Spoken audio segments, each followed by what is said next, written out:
strange. Very strange. Let's work. How we doing? Sorry, you can't get through.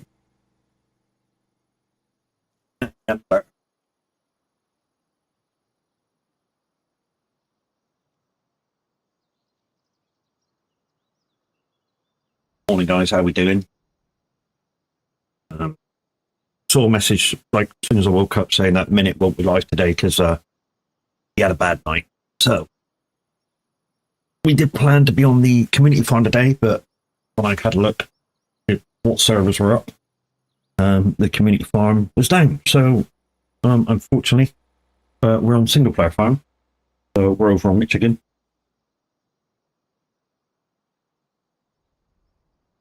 And yeah, we go farm anyway.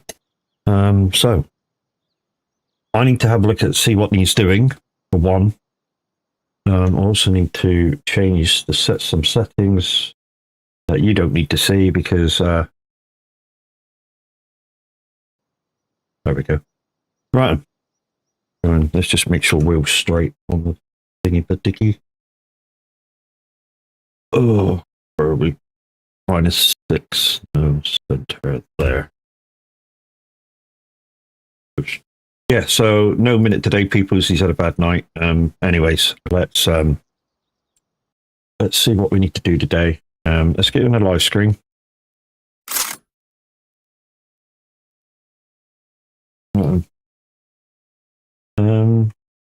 Let's zoom out, get my fields in view.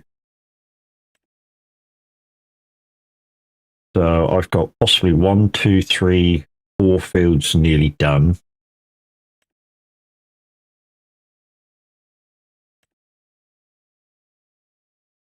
This one is almost ready for a second coat of fertilizer.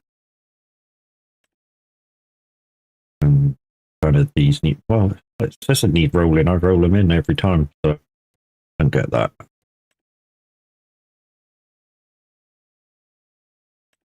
But anyways, contracts. These are on contract. We're doing a contract day. I don't want to do that one for it off because yeah, that's going to take me an hour at least.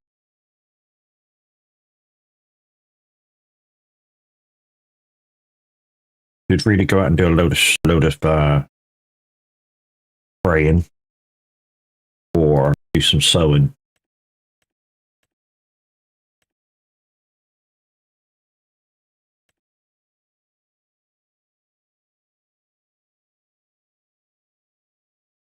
Well, 13 is not too far away. Let's do that. Just do that. Let's do some. Oh, that was the one that the wife did the other night. Jump in the sprayer.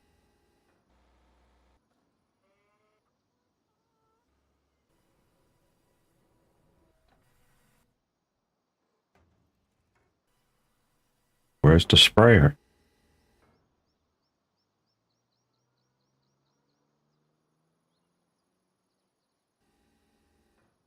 Did I borrow my sprayer?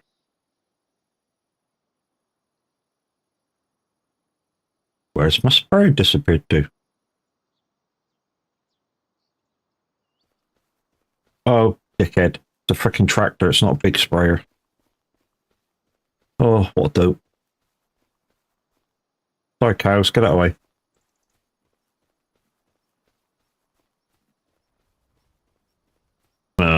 Not thinking straight this morning.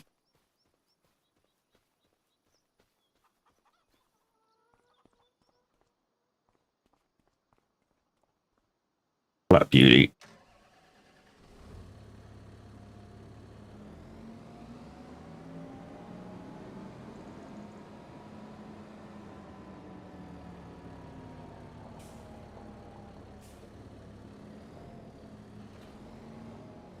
Come on, connect.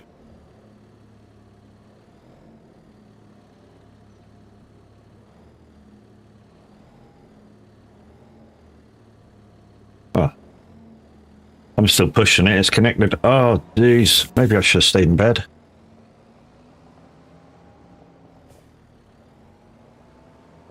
And that side's empty as well.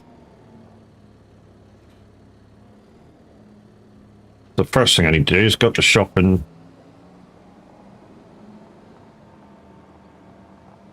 Well, what we can do is just start it.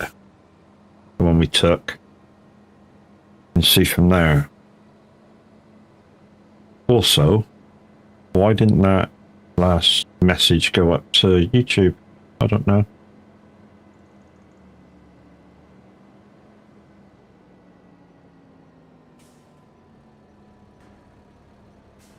I'll have a look once we get started on this.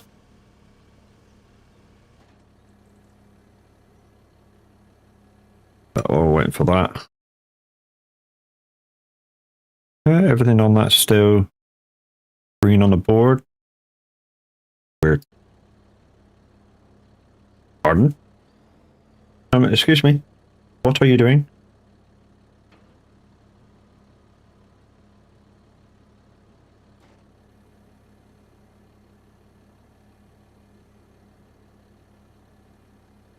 I'm just going to fold this up and refold out. After, you know, I just click back into this freaking farm and it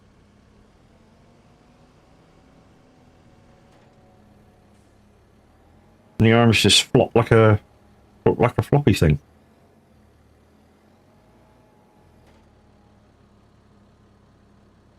Right.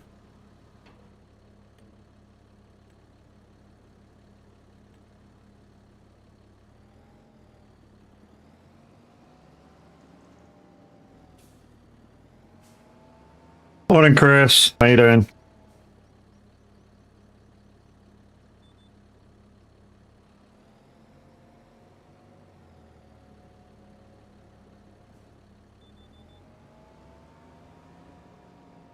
Why isn't that spraying?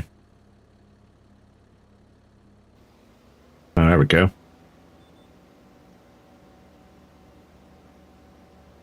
There we go. We're spraying.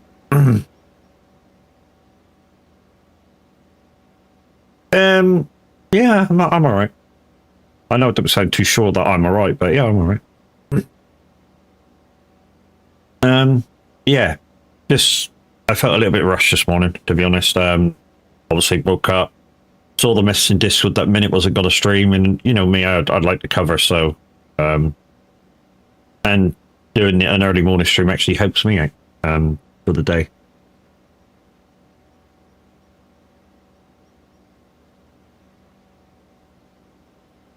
I mean, even if we've got nothing planned, doing an early stream actually helps me out. But obviously, when minutes working or whatever, I don't like to stream when there's another streamer streaming. Although, kind of have to lately because my other time that I set for myself, which is normally 2 to 5, Tab extended his times right across them. So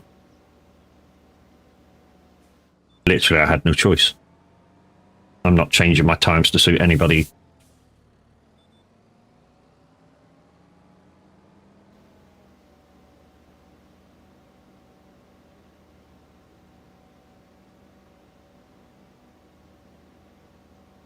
So yeah, we're out in the fields. We're spraying. I got some herbicide up at the shop if need be.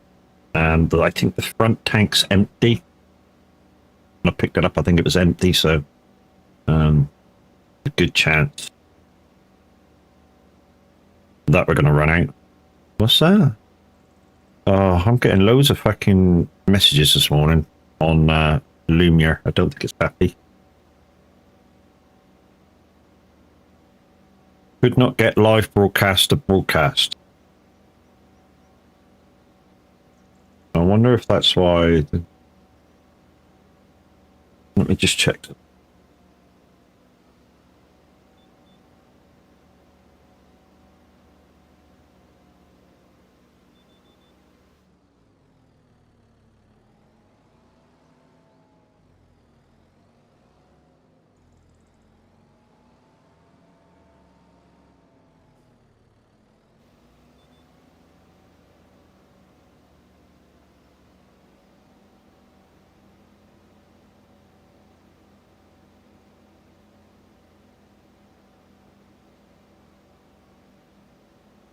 No, we are live over there.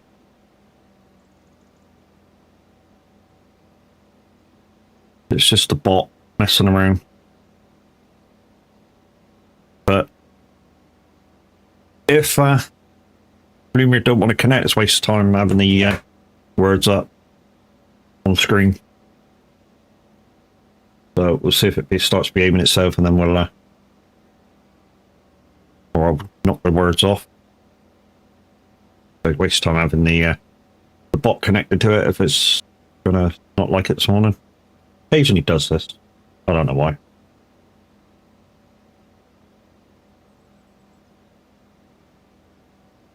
So we did attempt to put precision farm and stop moaning it's too early. No, I'm British. Moaning is what we do. So as you can probably tell, I tried to put precision farming into this farm, which is why it's got the tram lines the other side. And immediately, obviously, it didn't work. Also, I did try a contract, and because of the train tracks, I couldn't complete it because I was X amount of crops short. Hoping they fix it soon. I mean, really hoping they fix it soon. I do like using precision farming. Yes, you have to do a little bit more prep work for the fields, but when you're liming, spraying anything, fertilizer spraying or spreading, it saves you money. Because if you've got a bit of your field which is fertilized properly, thing shuts off. So you're not fertilizing what doesn't need it. I've gone back to playing farming. I'm starting to love the game again.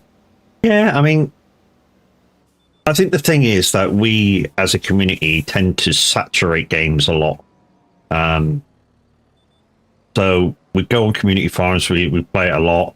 We try, you know, last month, obviously we did our first ever push month, which was absolutely fantastic, but it was saturated. You know, for the month we saturated trucking. So this month there's been very few trucking for the cooldown.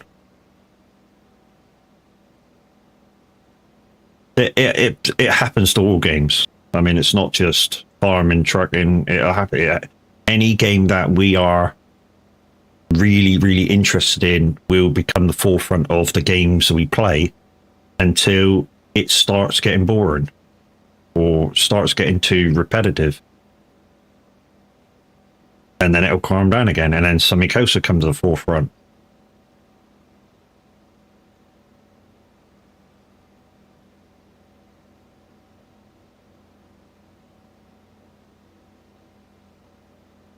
Which is why this new sort of empathy for racing is, I think, is causing such a stir because it's new. Everybody's getting into it, but it's keeping it fresh, which is why this kind of racing thing, kind of beat the clock against Linda, is maybe a good thing. It just, you know, whenever we're free, it just channels the mind to a different game.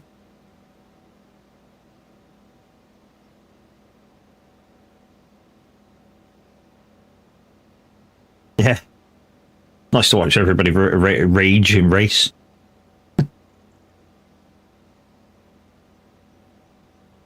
It's I reckon it's possibly why Minute's not on this morning. I think he was on late racing. And then, because he went to bed buzzing, he couldn't sleep. That's my theory on it. Hey Q, how you doing?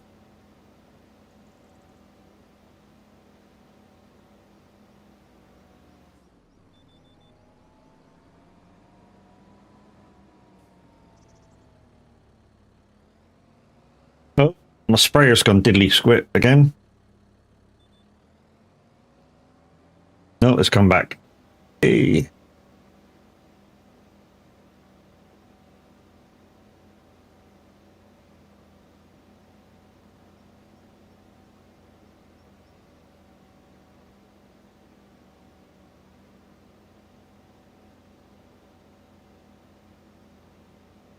Like I say, we might have to take a trip to the farm shop and get some more herbicide. don't think we got enough. Yeah, not too bad, mate. Not too bad. Weekend needs to come quick. It's already here, dude. Already here. Speaking of which, am I a millionaire this morning? Well, you never know. But you got to be in it to win it, and I was definitely in it. I can tell you now I'm not a millionaire just by the front page.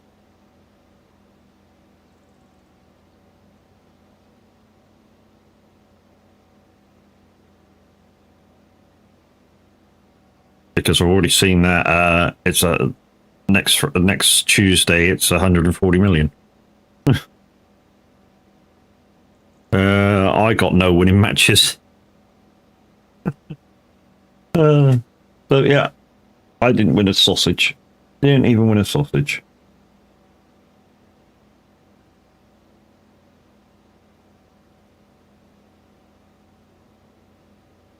$140 million, that's enough, isn't it? Just win that, I could like do stuff for a week or two.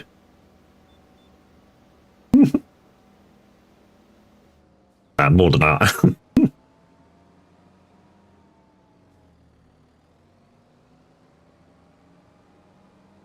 One thing I have said though, guys, is if I did say win that amount of money, I could spend 6 or 8 million like in the first few hours.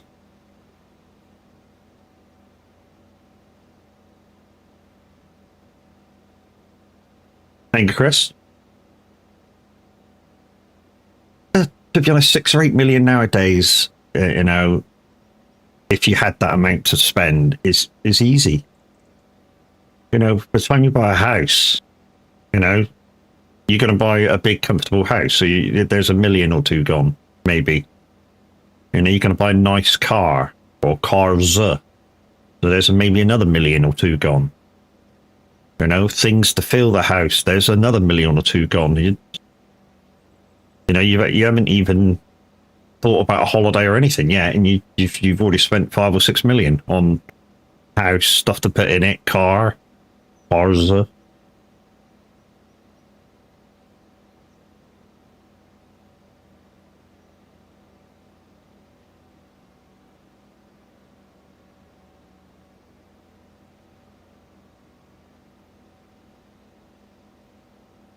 That's why sometimes when people go, "Oh yeah, I couldn't spend that much in that amount of time," yeah, you could.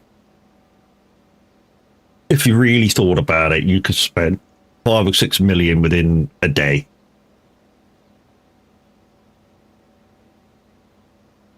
And fuck you as well.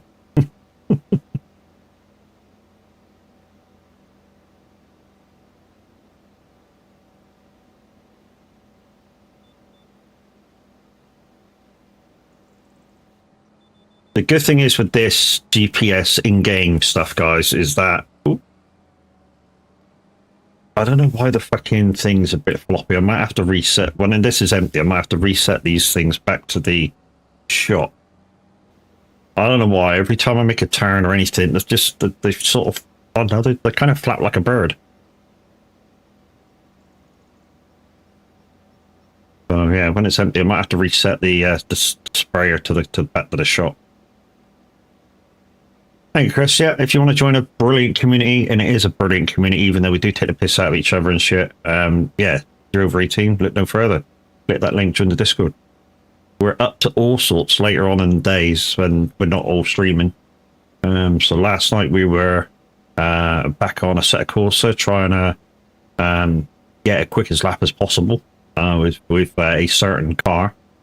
And yeah, I managed to get under 9 minutes, so I'm pretty pleased, even though, you know, a lot of people are really, you know, a lot faster than me.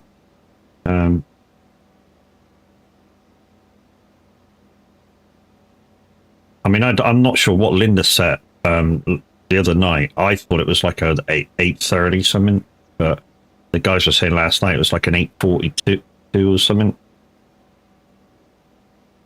And Chaos is kind of right behind her, but Chaos has put a lot of laps in.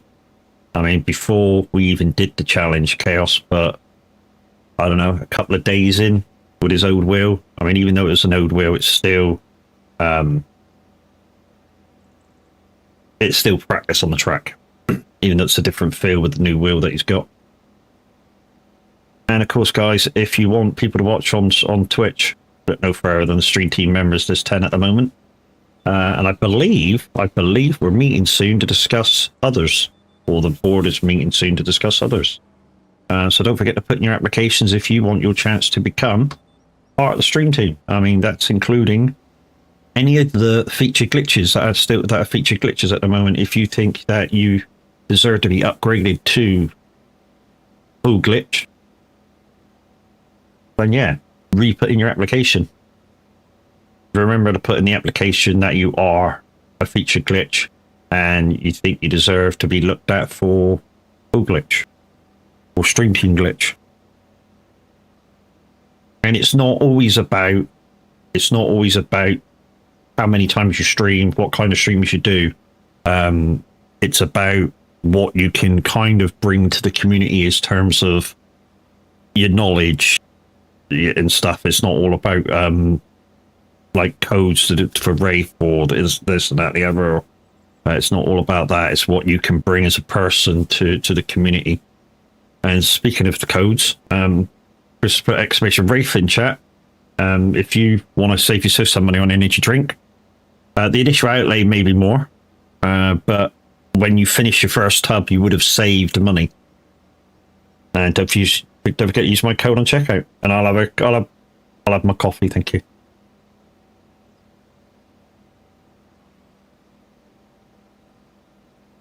Thank you, Q.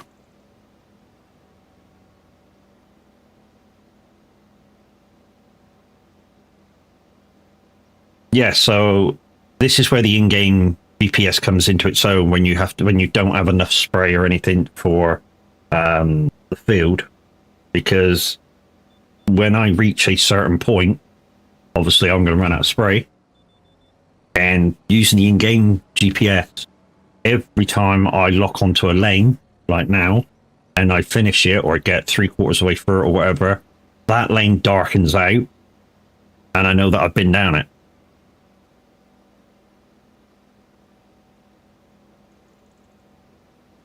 So if I have to go to the shop and get some spray, which I know there's a few tubs up there, you know, I can come back to the field, know exactly where I am, and continue.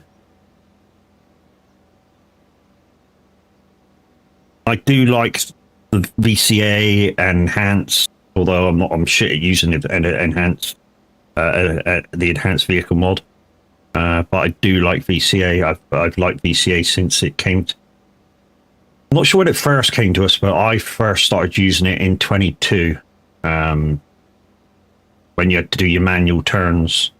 Apparently when the mod fully comes out, because I started using it in its alpha, you will have the ability, kind of like the enhanced, to automatically tell it when to turn.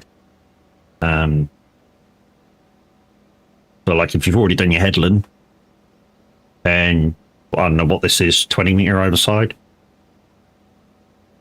and you've already done your 40 meter headland, you can tell it to turn around at say 35 meters from the edge of your field, and it just gets there and turns at me.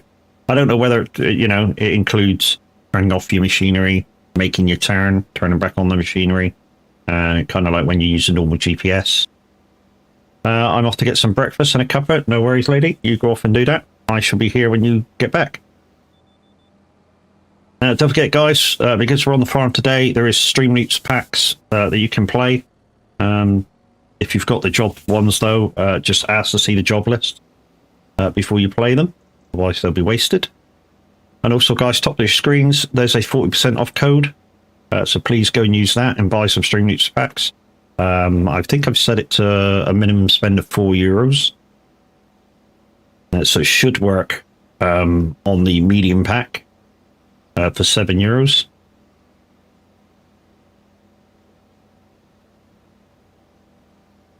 Right. What I might do now is when we get to the top of this lane, I'm going to fold up, or I'm going to reset the rear. Although it's kind of acting okay now. And we'll go up and get some more spray. We'll go off the field to the left as well. But morning, guys. How we doing? I'm here because Minutes posted in Discord that he won't be around this morning. He had a bad night. He might have been dreaming about race cars because that's what they were doing when I left.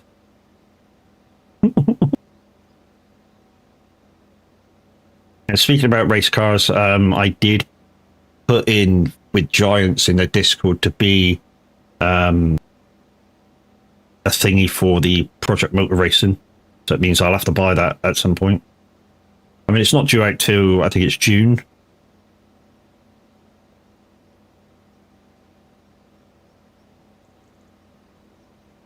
Plenty of time.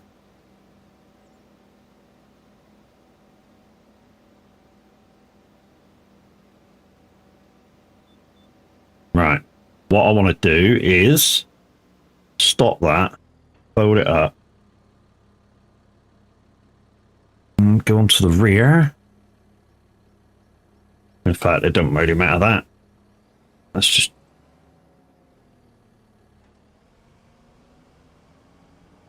Well, the shop's just over to my right, so let's just dump that off.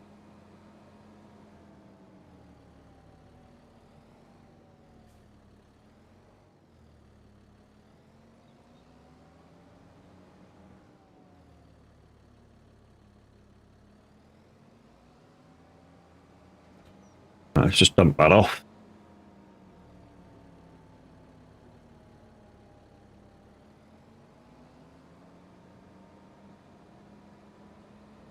Right.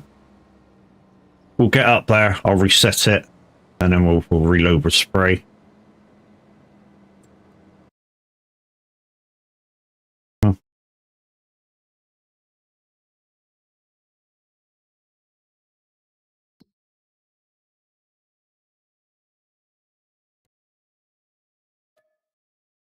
The reason why I'm resetting it, guys, is if you were here this earlier, those who just joined, the arms are flapping around like a bird sometimes, and I've never seen it do that. So best to just reset it and go grab it again, and then hopefully it'll behave itself.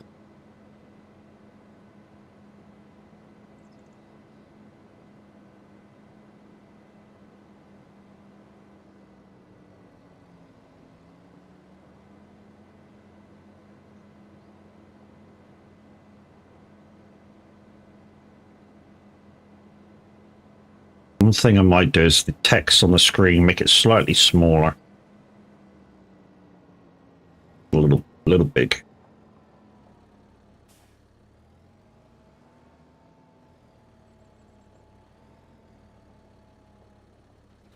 Push. Right, okay.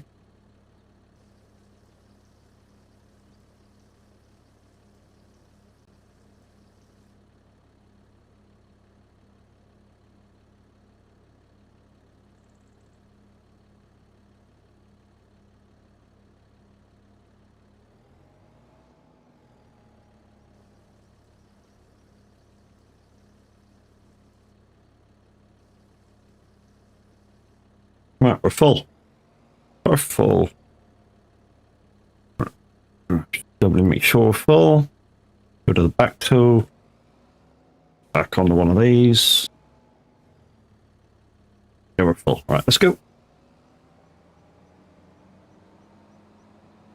If you weren't here yesterday, guys, you missed out on your chance to win Roadcraft again.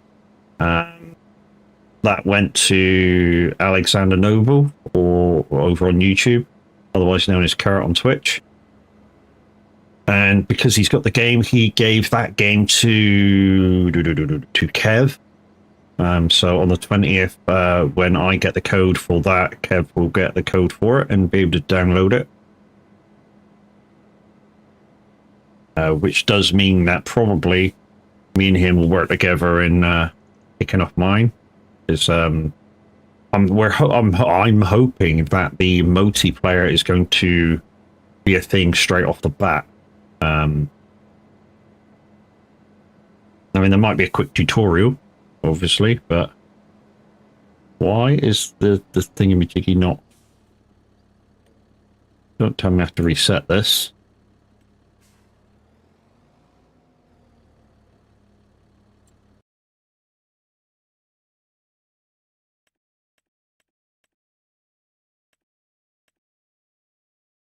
go.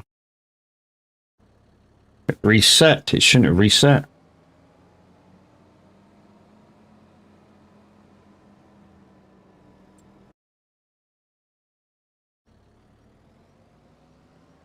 This one?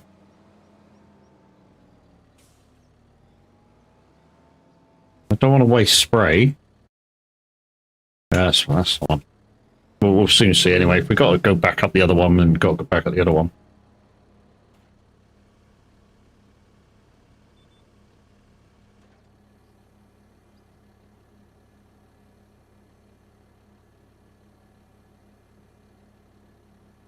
We were supposed to be on Michigan this today for the farm session, but the server for Michigan was down. So yeah, we're over. Sorry, not Michigan. The server for FrechDach was down, so we kind of had to come on to mine again. Yeah, that's all right.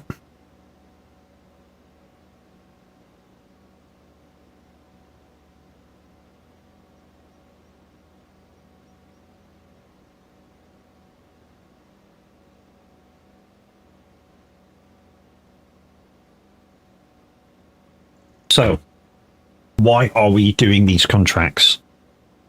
It's because some of these fields are near on ready to harvest. And if we can get rid of the weeds, it means we get better yield. Which in turn could mean a better payday after the fact. So what do we mean by payday after the fact? Well, anything that's harvested that the wherever you're taking it to doesn't want, you get. So if you don't want it, of course, you can keep on putting it into whatever warehouse it's going into, and you make money over the top of the contract.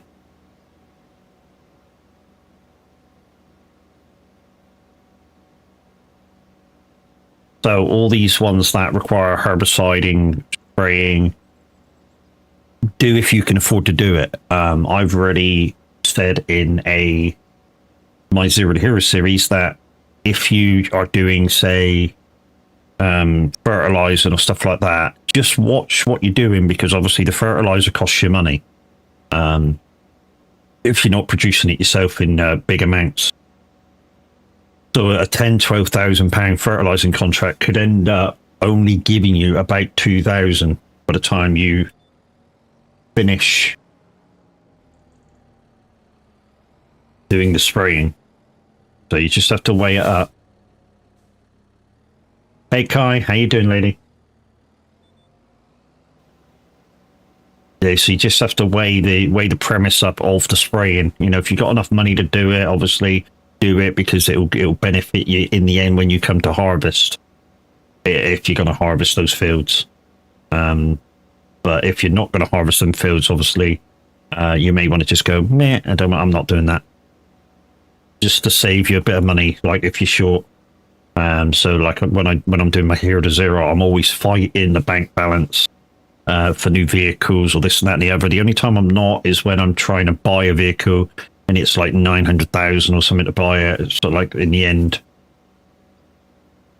and yeah, then I'm sort of not. I'm knackered, but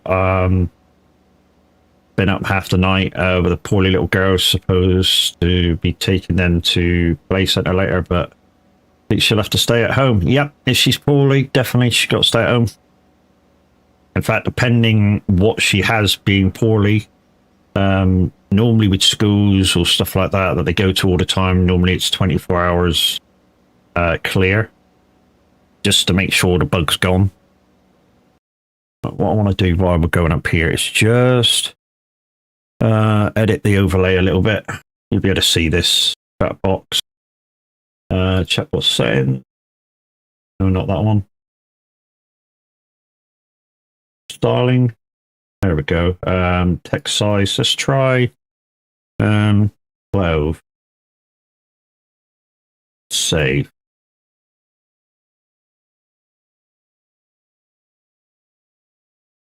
See if we can see that. Those messages.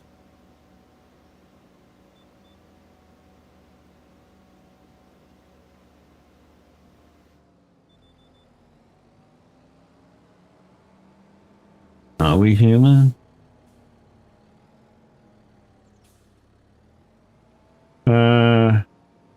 It's pretty bad, cough and co, but she still couldn't really sleep lying down. Yeah, so it's best to not push it, innit? Best to not push it. That's a bit small though. On the old thingy jiggy. 12. What was it on? 16. Let's try 14 then.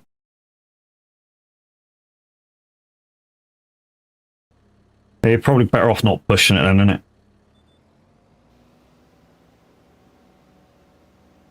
She's going to hate me as she was super excited to go all week. Yeah, but I think you just got to explain, look, love, you're not well. If we go out and you feel worse, you know, it's not going to be pretty.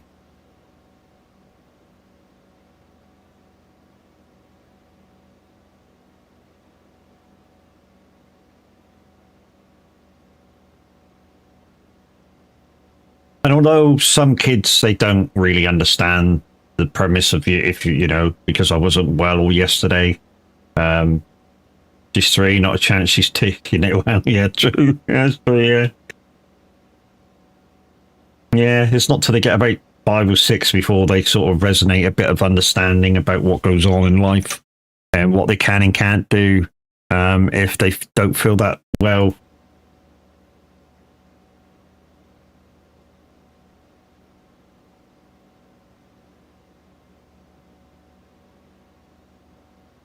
Right, so we don't have to spray coming back up because we've already sprayed this on the left now.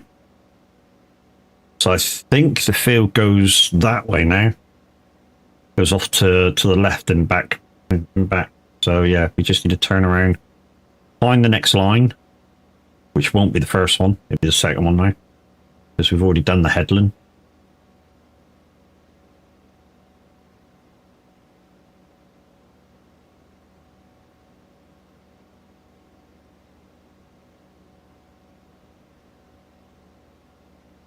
And like I say, guys, this is a pretty important job that I'm doing now, the spraying the weeds. Like I say, we could get like 10% extra yield on this when it comes to harvesting. And although it's not our field, I'm not quite sure how to help you with that. I didn't even answer your question, so shut up. Yeah, although it's like might give the farm owner 10% extra yield, it might give us like a 2% extra bonus when we go to harvest it. So, you know, well worth doing in most cases. You know, if this was, say, sugar beet or something, that 2% extra yield could be 40 or 50,000 if the field's big enough.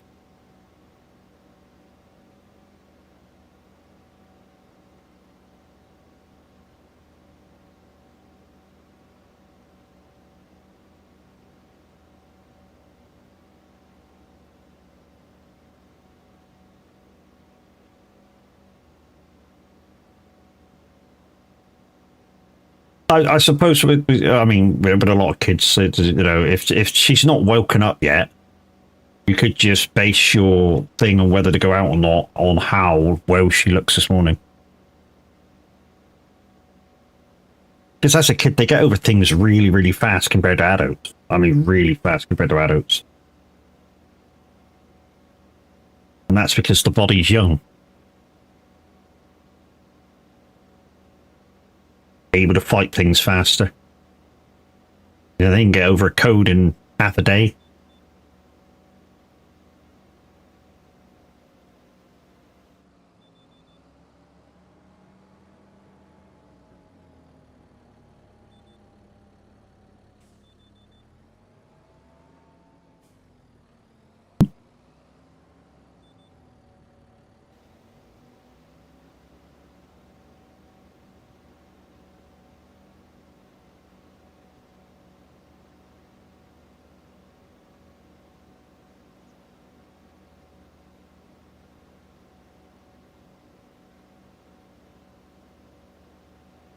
But yeah, roadcraft in 3 days, people. Apparently it's going to drop at 4 o'clock in the afternoon, which means on that day I'll be playing SnowRunner again.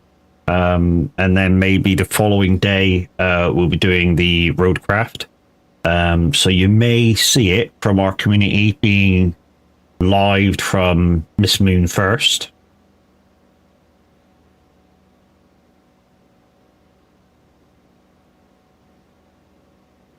I mean, I've literally, I think my idea of it is to try and get on the multiplayer as fast as possible. You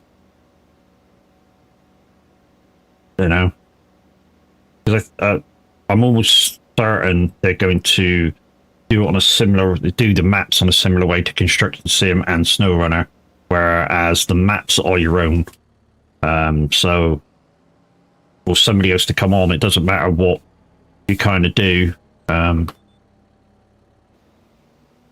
It won't affect their map. It'll only affect yours. I'm just hoping that they do the money and stuff a bit like SnowRunner, whereas your money's your own. I hope they do it that way, so that everybody has a chance of earning their own money, leveling up themselves. That was a great idea that SnowRunner had.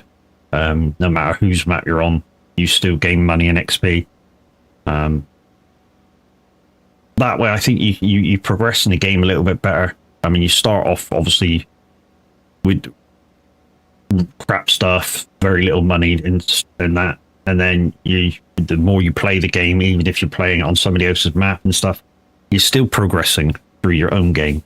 So when you go back to doing your own things on your own map, you're kind of, ooh, this is a little easier, you know, because you've got better things to do it with. Or maybe, you know, if you're playing it with a streamer and you're a non-streamer, you know, obviously you can go, right, we'll do this on my, you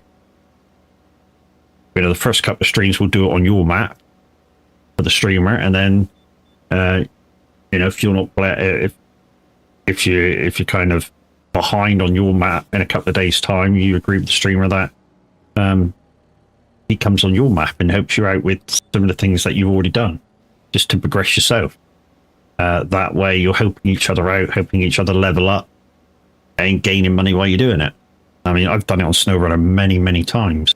You know, I'm on my second run through the game, even though the first run through the game I didn't really complete. But even when I was playing on console, I still went and helped my friends out. When they weren't available, I went on and just went into open lobbies. So people that made a co-op lobby and left it open, I just went in and helped them out. And just gained money and XP. And that's what it's all about. It's all about going in and just having fun playing. It doesn't matter if you need to speak to the people or not. You know what's open in there to do. You can almost guess what they're doing in the earlier maps anyway. And yeah, you just crack on and do some stuff. And if you crack on and do some stuff, you're more liable or likely not to be booted. Ditch, how you doing, lady?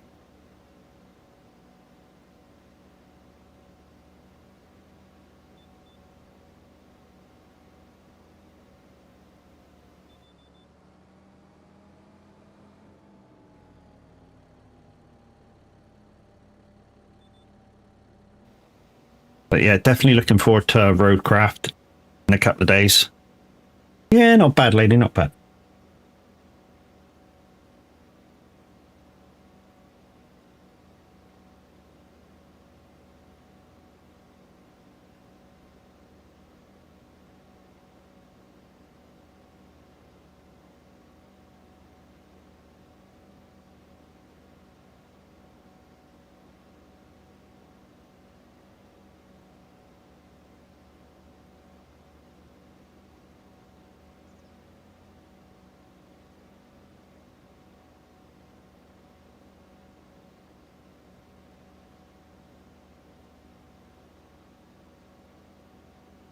Yeah.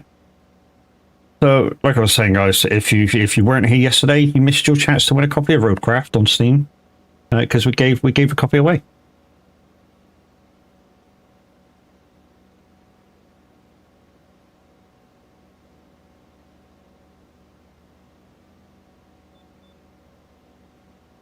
Oh, when I say we, I gave a copy away. Right, last line.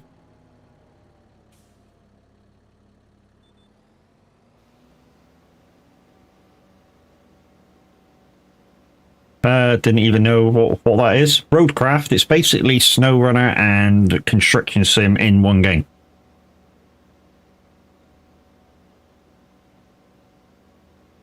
ads. Uh-oh.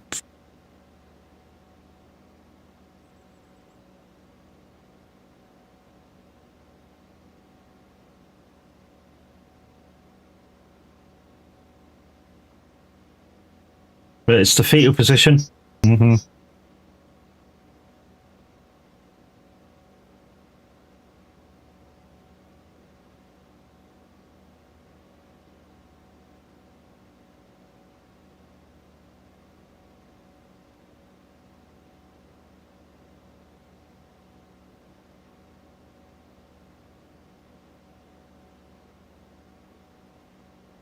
I think we should go up and just replenish the sprayer.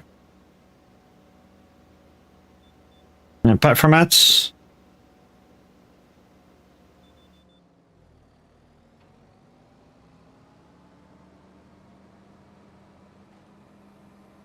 So if you don't know what Roadcraft is, guys, Roadcraft is a collaboration between the guys from SnowRunner and the guys from Construction Sim in one game.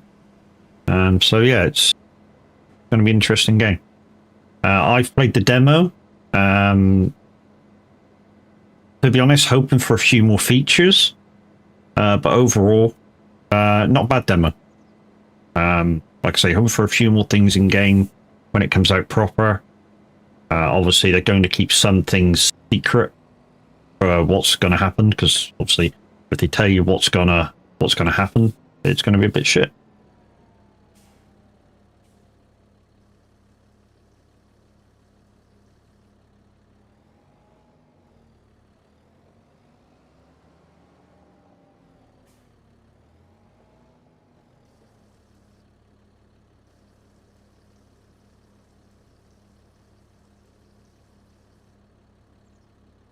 No, that's something done.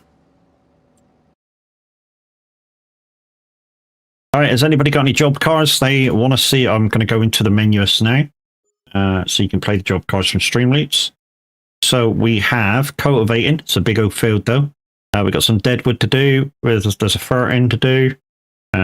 We've got some harvesting, some root crop. These, I'll have to borrow the gear if we're doing that one, if you play that one. Another root crop. Another root crop. And green beans. Thinking about doing these two, both to the canning factory. I think about doing these two. I could do these two in like little or no time, even though they're big fields, but they're only 2 fields away from each other. Let's accept that. One thing I'm going to do with these two is I'm going to take a tractor over there. So let's take this back to the farm. We'll grab the truck. We'll grab the truck because we ain't got a truck. We'll grab the trailer, take that over to the first field down the corner, and then we'll grab the harvester and take that down there as well. I don't use a normal harvester. I use a slightly cheaty harvester. Slightly cheaty. Who am I fucking trying to kid? It's a cheaty harvester.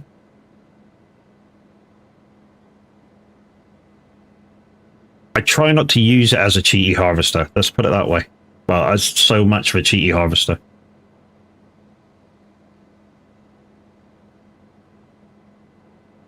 So basically, I play with the width that it's due to harvest, and I try and keep it to about 15 mile an hour, which I think some harvesters in this day and age can do and harvest properly.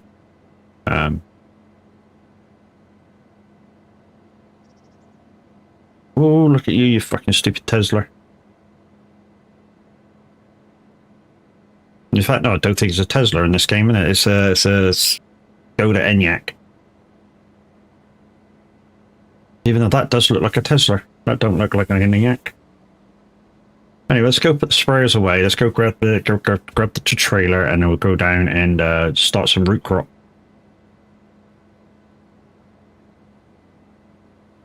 If we can do it with the I'll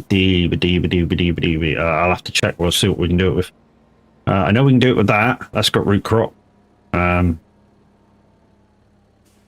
don't know whether the other ones can do it with root crop. I was also thinking about buying a second trailer. Because when we're off dropping stuff off, when we're harvesting, we can whack the trailer on the other harvester that I have that's over there. You can't see it. Oh, there it is. I think that can do carrots. If that can do carrots, we're going to use that. Let's just double check. Let's just double check what you can do. It's a forage harvester, isn't it? And it's this one here. No, we can't do carrot with it. Okay. So we're in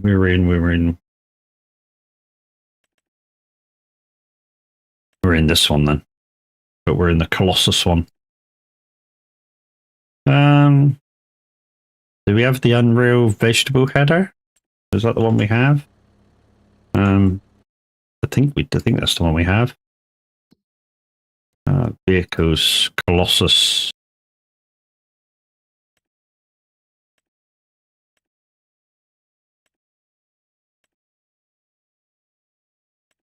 Colossus beat header. Oh, we've got to buy the vegetable header. Okay. Right. Okay. So we've got to buy the beat header and head down there, which means we've got to take the trailer down there anyway.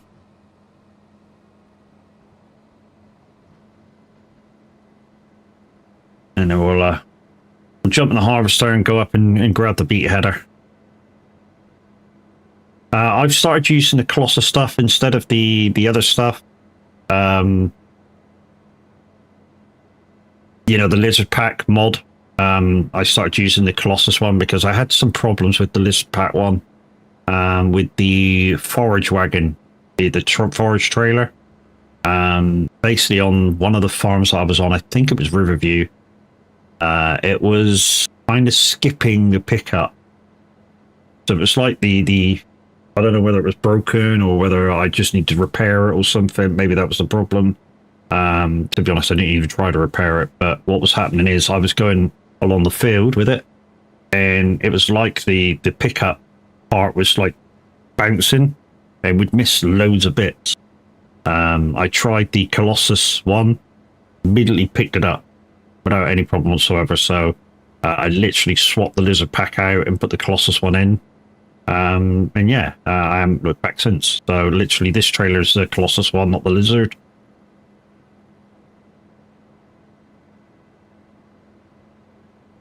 Also, while we're playing this map, guys, as some of you know, I'm trying to teach the wife how to farm as well, like the basics.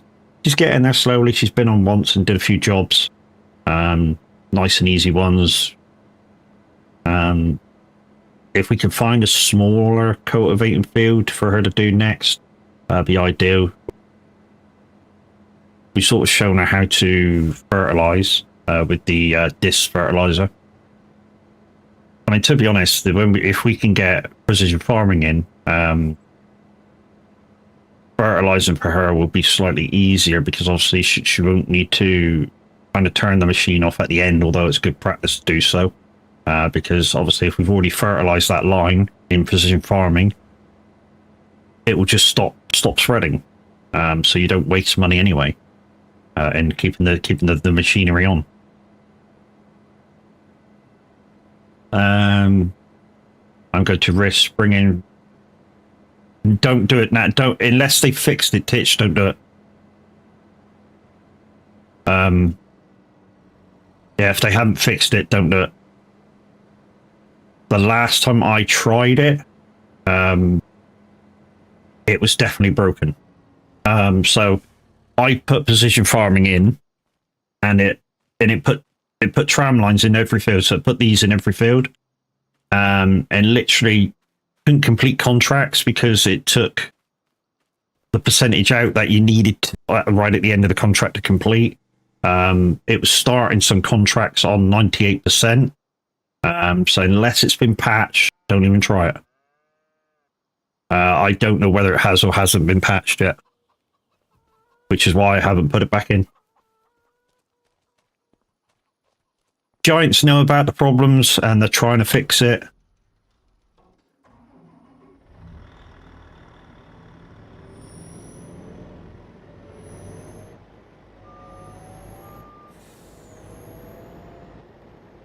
Yes, so do I.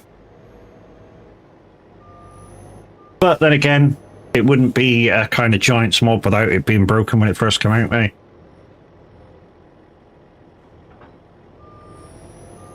Right, let's go to the shop and get this header.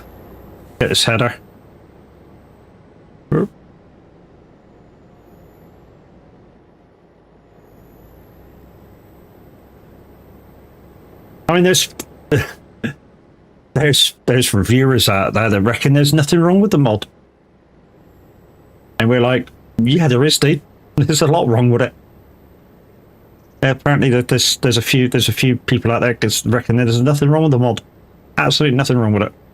What's everybody moaning about? Well, we're moaning because it's broke the fuck. That's what we're moaning. I mean, for instance, Tav, I haven't used it, but Tav realised if you're using a disk spreader, so that red spreader that does lime refer, if you're using that, which is a disk spreader, it comes out half the width that it's supposed to. Half the width. That's disgusting.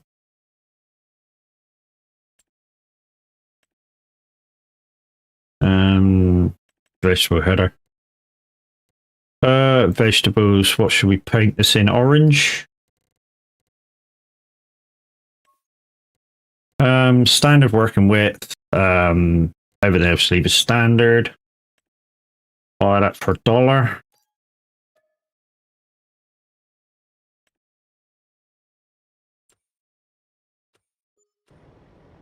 Like I say, there's a few people that reckon, oh, there's nothing wrong with it. Yeah, dude, if it's broken, it's broken, you know?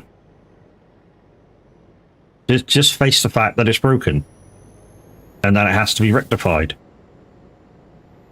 Stop kissing their ass. I mean, I'm a Giants partner, but I'm not kissing their ass at any given point in time. Same as I told Moza, I said, if you send me something and it ends up shit, it's getting a shit review, whether you like it or not. No, they've clearly not tested it properly. What I think they did is they made the mod, they did a quick test on it and went, yeah, it's done. Instead of what I think they should have done and gave at least the partners the mod for a little while and gone, here, see what you guys think, see if you can break it. And they would have soon got an answer back, you know, within minutes. Because somebody would have done some stuff, tried to spray in part of it and gone, it's broke. It's definitely broke.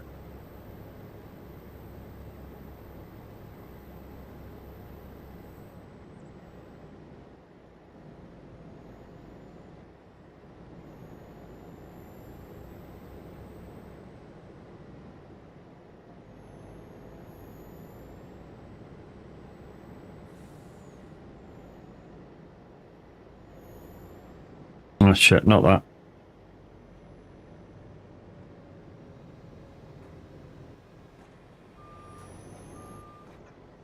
Alright, so this thing's going to need about 4 lines, I think it is. 4 headlands. 3. No, let's go for 5. 5 headlands. No, not 6. It's 5 headlands. Yeah, automatic turn off. Automatic detection turn off. Good too, and works. So basically, what that does, when you get to the end of your line, it disables cruise control, so you don't end up. Say if you've got a big field that you're doing, and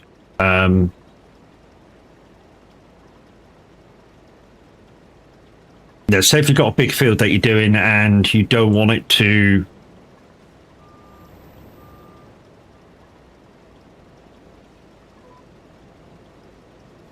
go out of the field premise, you can use that cruise control deactivation, and basically what that will do when you get to the edge of your field, cuts off cruise and stops the thing moving, so you don't end up 10 fields down. Because that has happened. I used that for the first time the other day. Quite like it. Yeah, it's a good addition to the in-game GPS. Like I say, if you're on a nice big open map like this one, you know, literally, well, you'll see. I've got it on, and you'll see. There you go. That's what it does. Immediately stops me.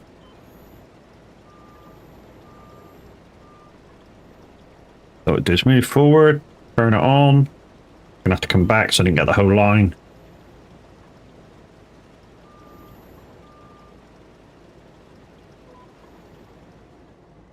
Oh, didn't mean to do that. I just turned the machine off. Instead of pressing the other button. There. That's what it's supposed to do. Like I say, I try not to do too cheaty. So 20 mile an hour. Yeah, it's a little cheaty, but it's not overly so, I don't think. And this is a chilled farm, so you know. Just settling down in a bit of farming before starting up possibly another challenge. Not really got the map I want to do the challenge on yet, though.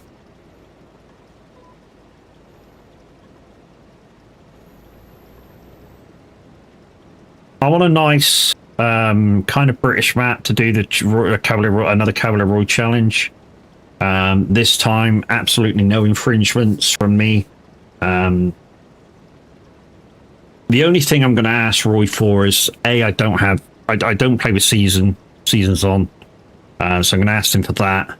And another thing I'm going to ask him to do is, it's not a mod, it's not a big mod as such. That will give me like bigger load capacities or such, but there's a mod I like out there at the moment for smaller farms I absolutely love at the moment, which is the 6v4 Anthem. I don't know whether the mod's broken at the moment because Az found it as well. When you do slurry with it, you can't empty it out for some weird reason. Well, I was using the sensor to line my field the other day and was going over 30 mile an hour. Still overlined it. Yeah, that's what I mean. It's fucked, isn't it? Let's see how you're doing.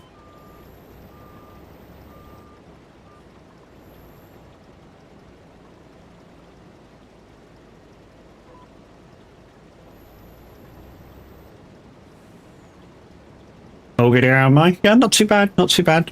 Just chilling this morning, doing a bit of farming, covering for Minute, because obviously Minute's not on. And if you don't know why Minute's not on, apparently he had a bad night. That's what he wrote in chat. He's had a bad night, so he won't be streaming today. Possibly see him tomorrow. So, you know, Minute, if you are just chilling, having a coffee, you know, obviously we wish you well. And if you're having your nap because you haven't hardly slept, then obviously get enough Z's in, mate. I was going to say make sure you got your beauty sleep, but you know that's impossible. You'd have to have years and years and years, wouldn't he? I'm a twat. I know.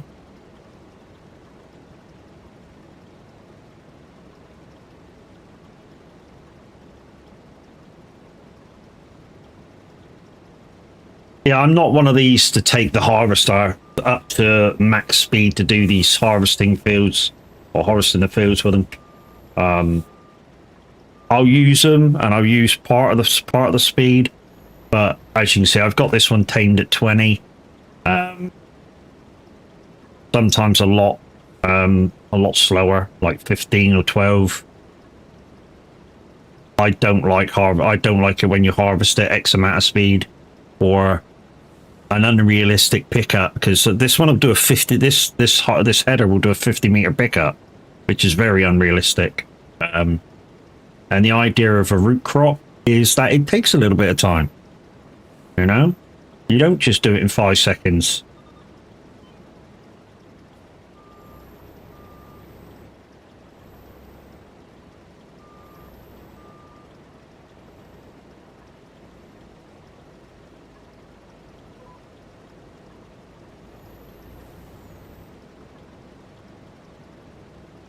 But yeah, I could put the header on 50-meter spread and get this over with in 10 minutes if I really wanted to. I mean, it might happen later on in the map where you guys have seen me harvest with this quite a lot. I might adjust the width so I get these root harvests done a lot quicker. Especially because, you know, a few of you may have stream loops cards. Because you think it's a pain to do these harvests with, and yeah, it just gets the harvest done quicker and allows the next person to play their card. That's the other good thing about that mod, is it gives you the options. Yeah, it gives you the options of what you do. I wish they'd give you the option on speed though, Titch. You know what I mean? You know, so instead of saying this thing you can harvest at 70, give you the option to harvest at 20 or 15 or so. You know? Because I would literally put it on 20 mile an hour to give me the option of going slower if I really wanted to.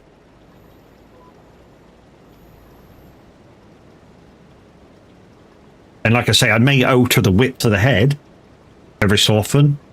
But yeah. But you can set your cruise on, yeah. Do you know how much of a pain in the ass it was to get down to 20 mile an hour cruise on this thing? I mean, I was literally scrolling my wheel for cruise control for like, I don't know, 2 hours? No, not 2 hours, it wasn't that long. For about 30 minutes. That's not an exaggeration, by the way. That's almost how long it took me to get down from 120 mile an hour, which the cruise was set at, to 20 mile an hour. It's quite simple on console.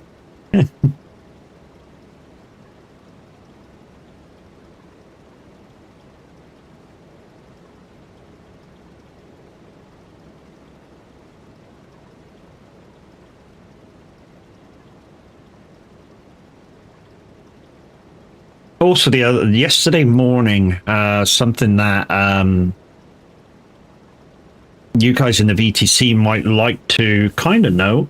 I found a skin on ATS that was relative default for new players that the VTC could possibly use for every truck. I say possibly use for every truck. There's variations of it on different manufacturers, but basically almost the same. On every truck, which was anything flames. Flames seem to be predominant on nearly every truck, bar one truck. But every other truck had some sort of variation in flames. So that could become, I'm not saying it is, but it could become the ATS skin. Some sort of variation of a flame. And there's lots of variations. So you've got just the ones I picked up on. You've got flames themselves, you've got hot rod flames, glowing flames, hot rod paintable flames, and hot flames. That's just the ones I recognise. But with those variations, it covers every truck but one, which is the, I think it's a Kenworth, the X49, or the 49X. The only truck that doesn't have it. The rest of the trucks, some of them look alright with the flames, some of them look ridiculous, but obviously it's up to you guys what you put on and what trucks you use. And if those paint jobs become obviously the VTC colours and the VTC skin, then obviously you'll have to abide if it's an official convoy. But then again, I've passed it on to Fat Nuts, who was looking at it. So Fat Nuts already knows. But morning, Wendy, how you doing? Why? It's on Loopy's to-do list because I saw things saying he was looking into it. So I passed the message on to him because he was looking into it.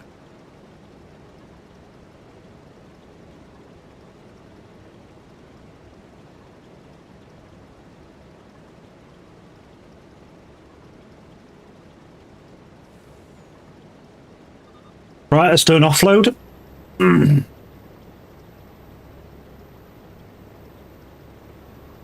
then we'll come back and finish off that line. I don't know why, I'm ever so, I don't know, chesty this morning. Anyway, house stream, it's going alright, mate. I tried to get on the community farm this morning, but there might be something up with G-Portal, or maybe FrechDach fell asleep. I know it sometimes goes with the server. You know, sometimes the farm just falls asleep when nobody's on it for a little while. So maybe, oh, hello, maybe that happened. So yeah, I was going to do FrechDach this morning, but like I said, I couldn't see it to get on. So, and I was kind of in a hurry because I just saw the message from Minute to say that he wasn't coming on, and you guys know how I like to come cover if Pav or Minute's unwell or can't do theirs.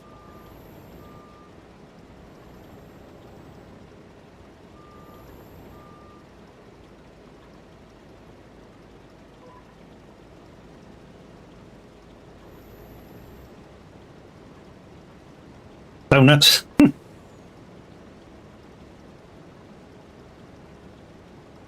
What we'll do, I think, is we'll get this headland over and done with, and then I think the trailer's full, so I'll put this on the Dude Does It Itself. Let's get this last headland done, and then we'll put it on automatic farmer. We'll put it on worker.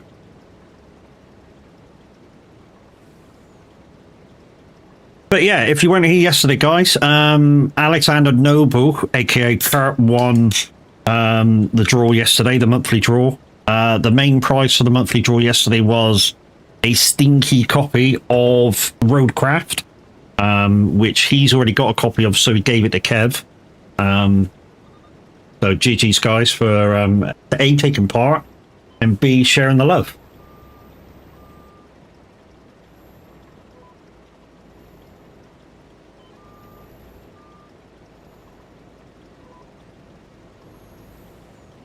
But what it does mean, because I'm streaming early, is it opens up the possibilities for what I can do today after stream.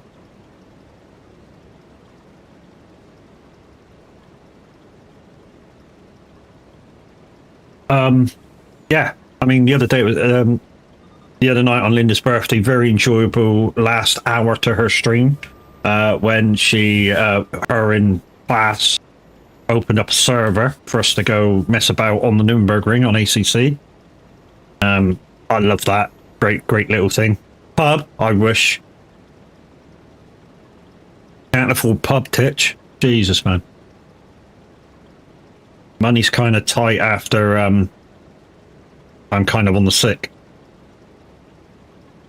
I'm getting there, but it's still not 100%. I mean, I still can't fully reach it up. That's about it. Yeah, that's it. As much the shoulder actually locks out to protect itself. And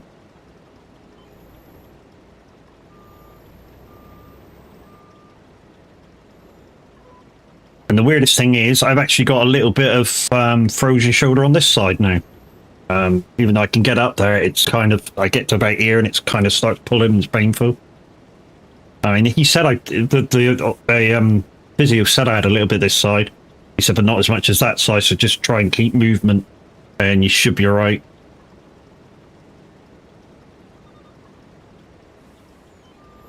Right, so let's just whack this on a disciple to go do. So AI worker, ups and downs only. Go.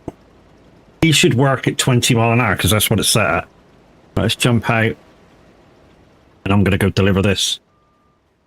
There's only one row of shops, so shouldn't have too much trouble finding which one it's at.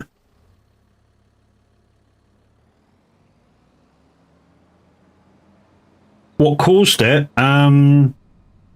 The physio reckoned it was just years of doing the job, years of driving buses and vans and shit like that.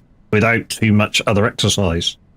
Years and years of just moving like that, not exercising the full range of the shoulder.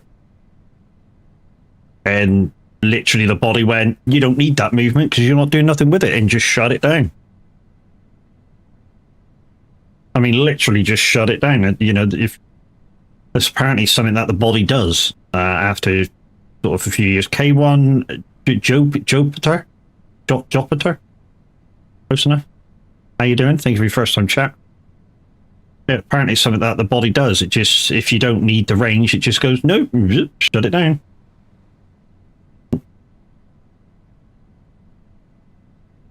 And it's up to you to try and, it's up to you and maybe the medical professionals to try and say to the body, look, I am using those fucking body ranges, dickhead. And either you force it back to be used, which is kind of the way they're going with me at the minute, or they use a bit of cheo surgery and grind off the growth of I think it's the calcium or something that grows on top of your bones and prevents the movement. So they grind the overgrowth off so that you get your range of movement back. Okay, where am I going? All the way over there. I don't want that. I don't want, and I don't want surgery. So kind of the long way is the way I've gone, or the way they've chosen to go with me at the moment.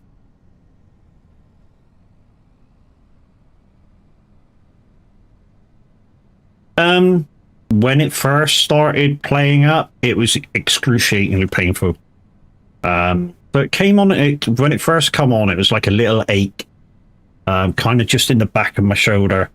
And it just very, very slowly got a little bit worse, a little bit worse, a little bit worse.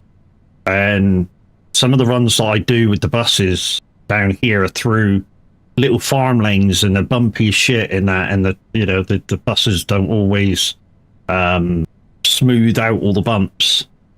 And because you do the run so much, you're like this spineless shit. It's kind of like driving a tractor half the time. And that movement with the pain, just unbearable. And it wasn't until I actually had to take time off to go to the doctors to find out what was wrong. And when he put me on codeine, it was like, that's it, no driving. I mean, a lot of people go, yeah, but on codeine, it's advisable not to drive. Yeah, but when they go, it's advisable not to drive on this painkiller, they mean no fucking driving.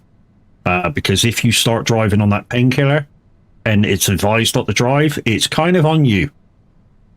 Because the first thing that the law will say is, you were advised not to drive. Why did you do it? Well, it's an advisement, yeah, but advisement that kind of you don't do it. It's not kind of just advisement. It's fucking do it. And you're a twat if you do it. So instead of chancing everything, I sort of went to work. I'm not driving on it, and I got a sick note.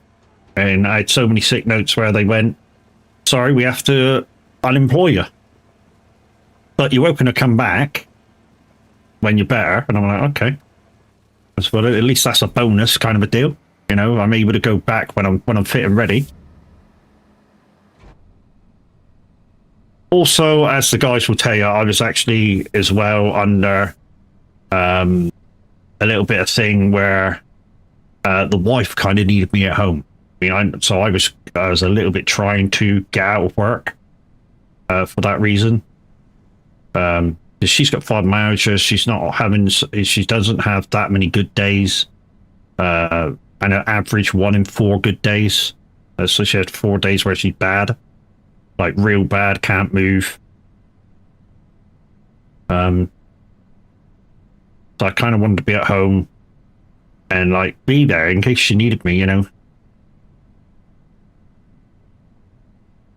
They affect people too, but given what you do for a living, I would say best to, yeah. I mean, I know I may act a twat in Discord and on stream, but when I am working, I am a professional.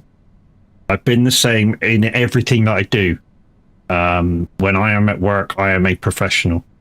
So whether that be taxi driving, bus driving, van or truck driving. When I say truck driving, I mean 7.5 tonner because I got a granddad license. Presenting discos, karaoke's, race nights. Once I'm in the job, I'm a constant professional, and literally even so much as the swearing is gone. You know, I don't know how I can turn it on and off all the time. It's just I can do it. You know, so.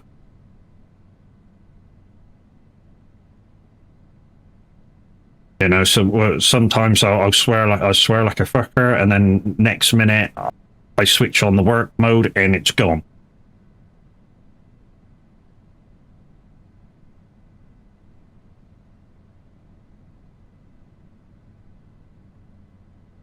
It's just a thing I've been able to do for years.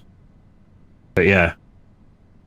I mean, don't get me wrong, I do break the occasional rule when I was bus driving. I'm not all innocent when it comes to slight rule breaking, but if it comes to people's safety, then absolutely no rule breaking whatsoever. I mean, you know, it's not just a little bus that I'm driving. I drive double deckers as well. So a double decker capacity, the new ones especially, 105 people. 105 people on board when it's full. And in the summer, they do get full a lot. So yeah, I'm not chancing anybody's lives, no matter who they are, no matter what they've done. A lot of people cannot handle the fact that, I mean, I've had people come in on the buses, and I've been part of the kind of aftermath training team. So I've piloted new drivers, in which case you're just telling them where to go. Miss loads again. I've also been a mentor. So basically, if a new driver comes in, I show them the route, show them the job, basically. And a lot of people can't handle the job. They come into the job thinking, oh, this job is easy. You just sat there driving a bus. It's not. It's more than that. It's absolutely more than that. And people don't get that it's more than that. And they soon learn that it's more than that. As in, they'll start doing the job, and something will happen, and they're like, oh, hang on a minute. That's not supposed to happen. And you go, it happens on a daily basis, dude. You either got to deal with it, learn how to deal with it, or get the fuck out of sea. I'm afraid it's a brutal world. I mean, even so much as in passengers will give you the same attitude as you give them. So if you start giving a load of passengers a little bit of attitude, I guarantee you the next one that sees you do that will give you the same attitude as you just given out. And then you're going to get pissed off that he's giving you attitude. But then you go, as a mentor, that I was, I look at them and go, look at how you were treating them. That person was just echoing what you've been doing for the last hour. If you change, they change. In most cases. I'm not saying it works all the time, but in most cases, if you change your attitude towards the customers, they change their attitude. I mean, a lot of the customers I get or used to get on a daily basis, weekly basis, used to say I was one of the best attitude for driver out there. People would come on, I'd have a laugh and a joke with them, I'd have a giggle, and just make them feel comfortable being on the bus. You know, there's a guy that used to get on quite regularly, used to be nervous and stutter a lot. And I just say to him, he'd come on and he'd start stuttering. I go, look, mate, just calm down. There's no rush. Take a breath. Start again. And he kind of got the first words out of his mouth right after I said my bit. It was, thank you. And then he'd ask for his ticket and wouldn't stutter. Because he felt more comfortable because I just got him to calm down a bit. You know?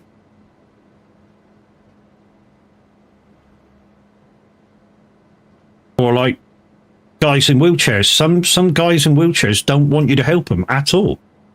They want to be independent, which I totally get that. I mean, I used to have a mate actually. lost both legs in an accident. And when he started moving around on buses, you didn't even have to get up. He literally, before you had that door open and had the ramp, the bus kneeling down so it was closer to the curb, he'd be off his wheelchair, he'd throw his wheelchair on, he'd up on himself and be back in his wheelchair before you could even think about getting out of the chair. I think I've passed the fucking turn and where I had to go. And you wouldn't have to get the ramp out.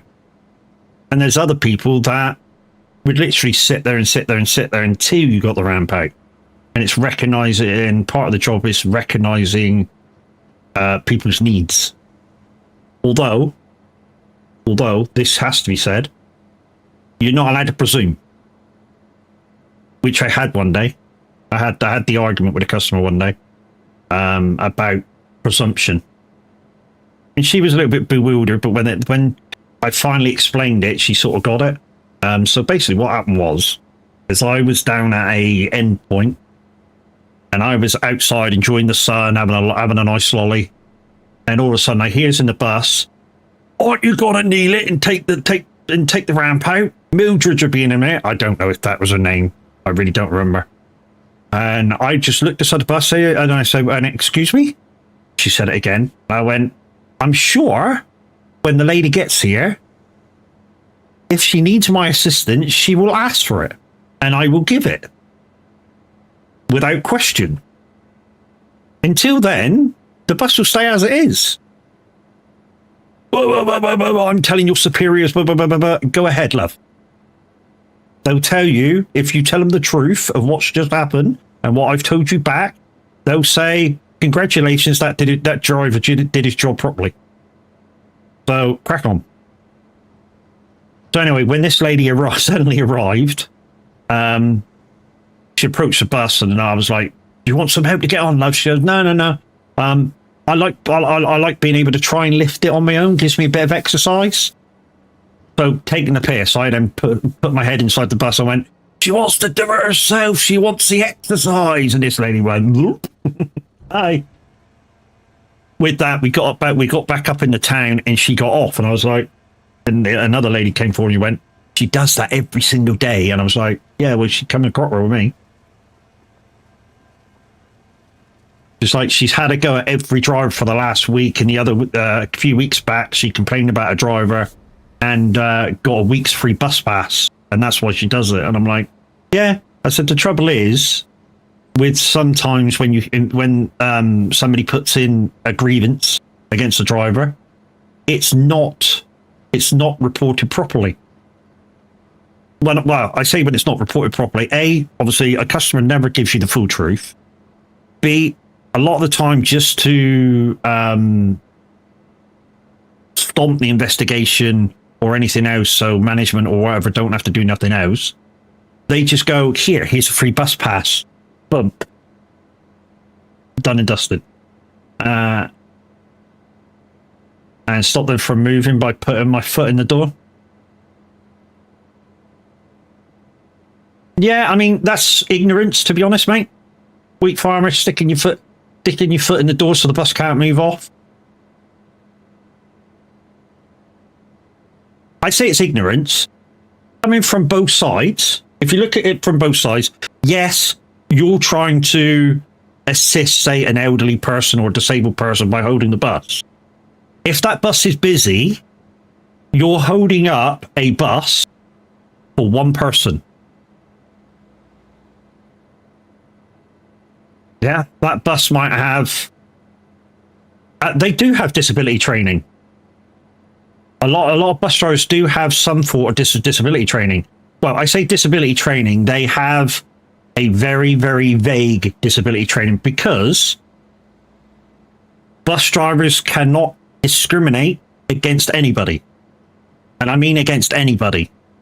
But they also can't use their septic peg, mystic meg, telepathy to know that you've got a disability.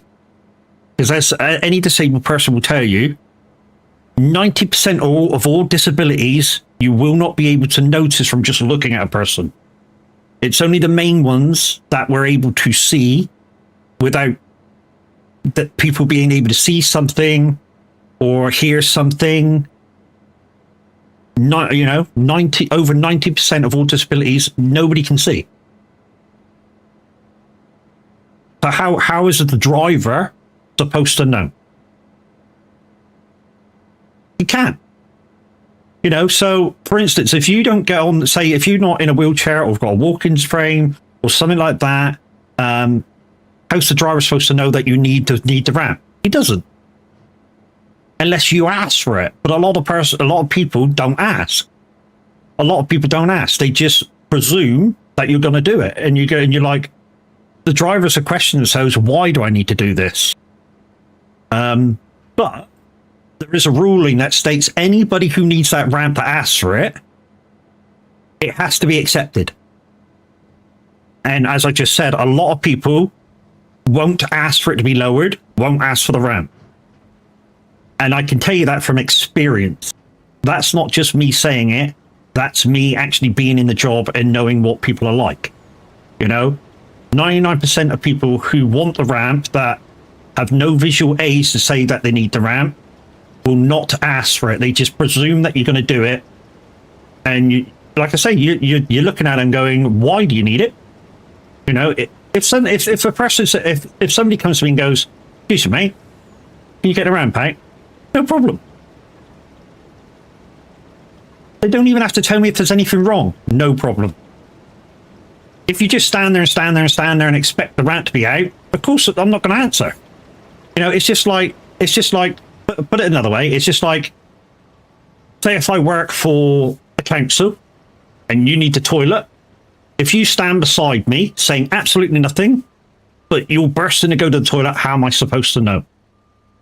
I don't, do I? You're just stood beside me.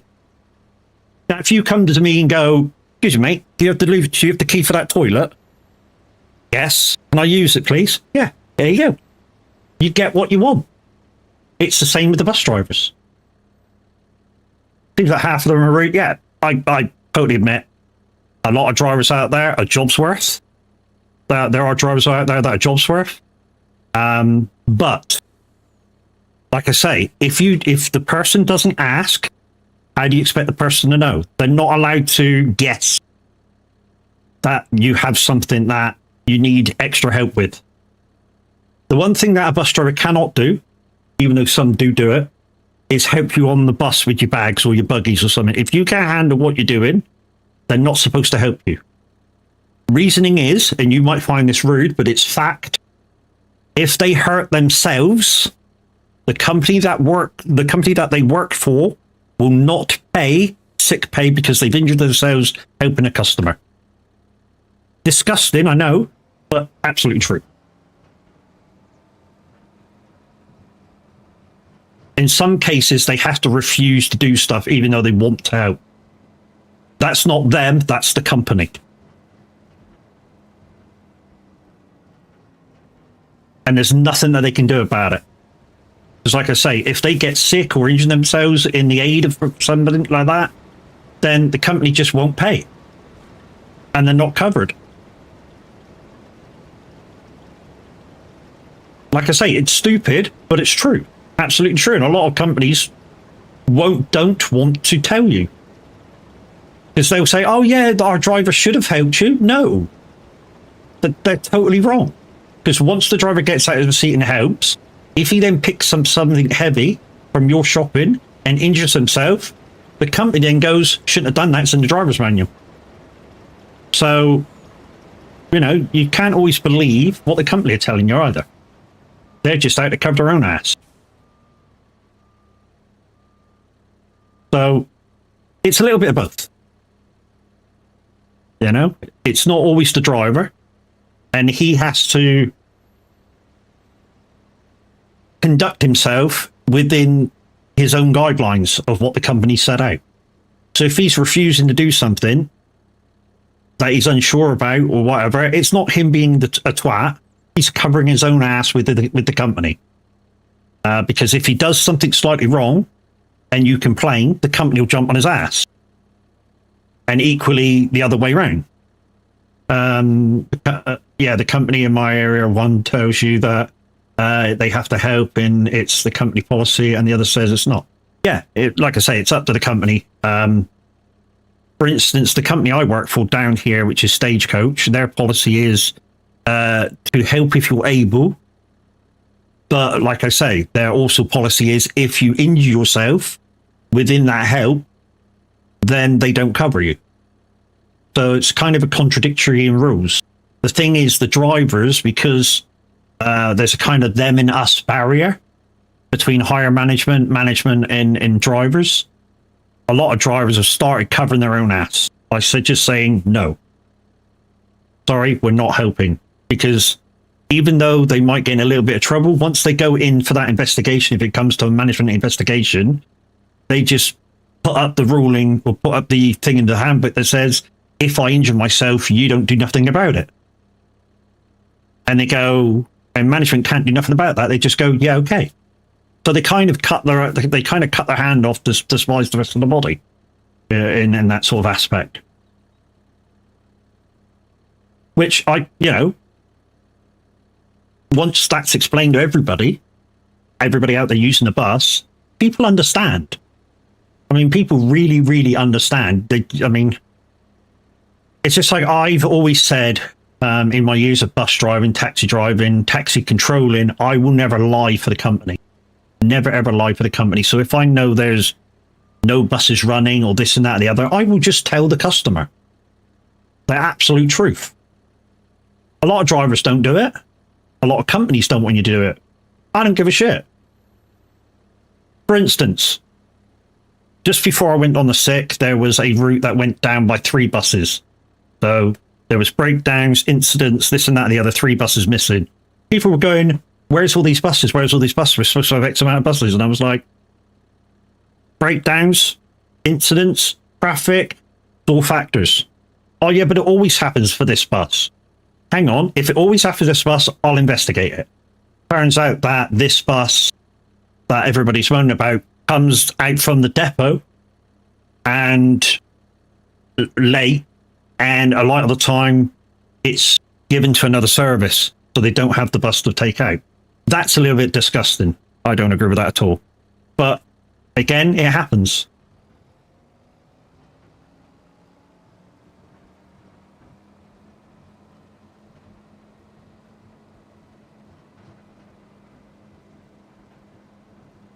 Yeah, to be honest, I mean, a lot of people work for ship managers too, yeah. But my feeling is about managers, and this is true about all managers, not just some. I've had managers that are real crap with people management, but I've had managers that are real good. It's all up to the individual manager and how they handle being a manager. I've had managers that are very hands-on. So literally, their aspect on working is, if I can't do it and I don't want to do it, why should my employees? Which absolutely love that aspect. I mean, and that's throughout every industry I've been a part of. Retail, public service, lots of different things. If your manager doesn't want to get involved, why should you do it? And I love that about that. I'd love to see a manager getting their hands dirty, coming out, seeing what's happening, seeing what's going on. We used to have one of them down here for the buses. Every so often, he used to come out and see what's going on and actually drive the bus for a day or for a couple of days and see what's going on. Absolutely loved that. Had the utmost respect for him. We lost him to another depot because he started defending drivers. And saying, look, it's not all fucking shine the light out here. It's a little bit doom and gloom. You've got to give the drivers a little bit more respect in their job.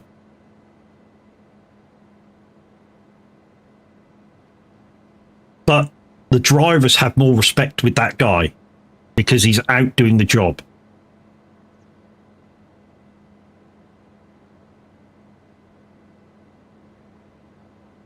Or whatever job it is. If you're a warehouse person, but your manager's out there helping you do stuff in the warehouse, you have more respect for the guy. If he has an insight on a way of doing something that you're doing it slightly different, and he sees it as in a potential accident, maybe. A lot of the time, if that manager can do the job as well, he will come to you and go, but just stop doing what you're doing, think about what you're doing, and maybe this way slightly better, and you go, okay, cheers, mate, thank you very much, and you start doing it the way he kind of wants you to do it. If you're seeing him do it as well. I say him, could be a her. You know? So seeing them do it properly, and then coming to you and going, you know, I don't want you to hurt yourself, can you do it this way? Asking you, instead of telling you, I think you do have more respect for that person.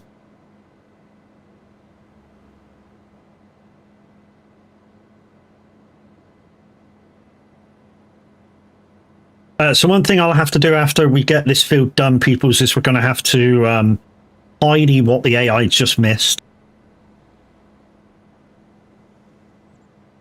The good thing is that AI through this contract's probably going to cost me about £1,000, but I'm going to gain more than that in the yield bonus. I say yield bonus, the you know, the after product, what I call the after product. So there's a certain percentage which the field needs to complete the contract, and then there's like that little bit afterwards that you gain. Oh, Windy's on the radio, guys! Exclamation SR dash request followed by title and artist. Get your requests into Windy.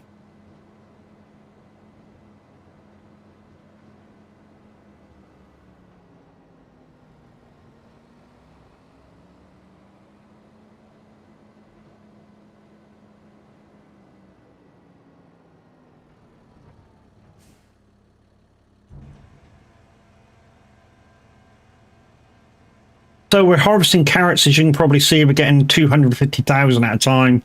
And although, obviously, this trailer's a bit tiny for 250,000 litres, it is a mod. This is my chilled map. I'm chilling after a long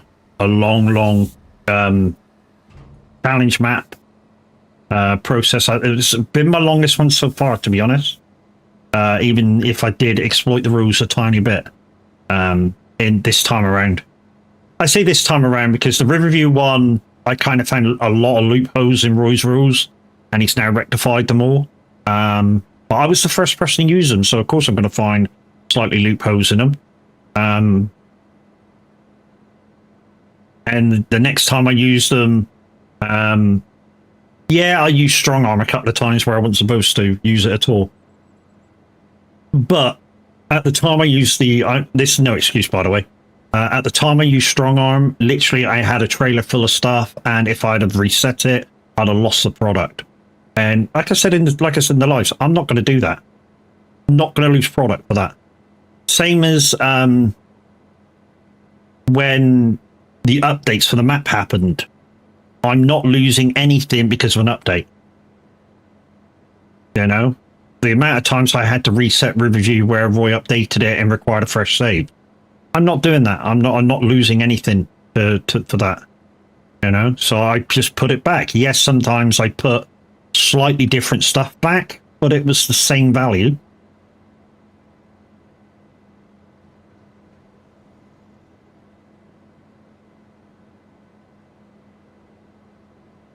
I mean, sometimes when you put stuff back on a map that's been reset, and you've had to put it back to from scratch, sometimes you get stuff a little bit wrong.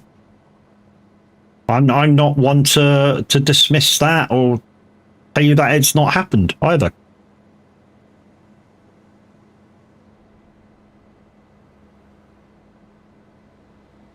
You know, I said at the time, you know, when I used the strong arm this time around, you know, that I was going to use it because I'm not resetting the vehicle. And it's the same as I think when ours come in, I was stuck in a tree with the tree stuff, with the wood transport stuff, and he said, "Why don't you just use the grab arm to get out of the situation?" I was like, "Well, that's a thing," and I didn't know that was a thing, to be honest. And yeah, it worked, but it took ages to do.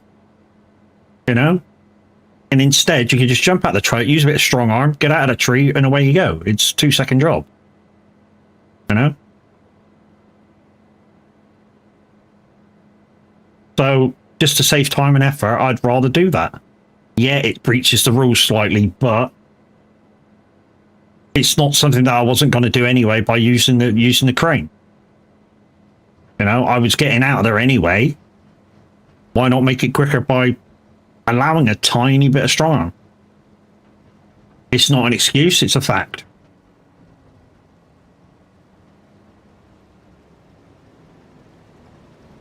Yeah, it's still a cheat, but like I say, I'm not trying to make an excuse for myself, and some of you will say that I am. And it is a breach of rules, no doubt about it. But instead of costing me an hour to get out of the tree using the crane, I just went, thank you very much. But I still got out. It just took me like 50 minutes shorter. I didn't, the one thing I didn't do, and anybody who watched the challenge will tell you I didn't do it.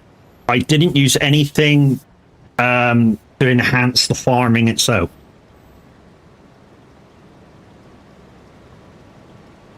You know, so I didn't use any extravagant headers or anything like that, so I get extra money and stuff.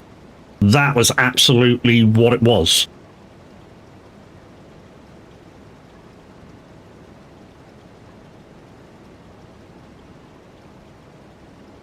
So the challenge was, you know, done properly.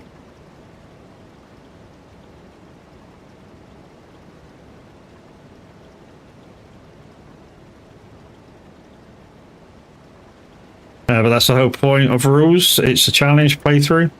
If you get stuck in a tree, it takes you time to sort the issue out. Yeah, I know, Taff. I know people are or like yourselves as and shit. I say as and shit, but you know, I don't know how Az is coping with his challenge at the moment, because obviously a lot of the time he plays with a lot of cheaty stuff. When will Mapo be out? To be honest, I haven't had an update from Roy in a little while about Mapo. The last time I heard was about a month ago, or just over a month ago, and it had gone into Giants. And that's the last I heard. Tab, have you heard anything from Roy about Mapo? Like I say, the last time I heard, he put it in, and I haven't heard nothing since.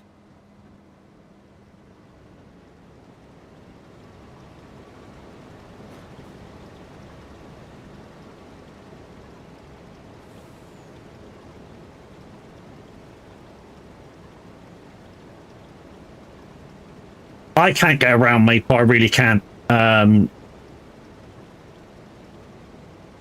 I say I can't get around it. I can get around it. It's just difficult for me because I never played it when it was out on previous farm sims. So literally when I started testing it for Roy, I didn't even know where I was going at all. Which is why on one particular rock breaking contract that I did live, it took me an hour and a half to do one rock breaking contract. But that was simply because stream reach cards. So twice I think during the rock breaking contract I had to reset the vehicle. But it took me a while to get back up to get the tool and stuff. There was once where I had to reset the tool, so I had to go grab that again with the freaking thing. And all the spinning arounds and stuff was unreal. It's in testing, but there's no prioritizing maps. There you go. It's still with them, but yeah, it's whenever they test it and stuff.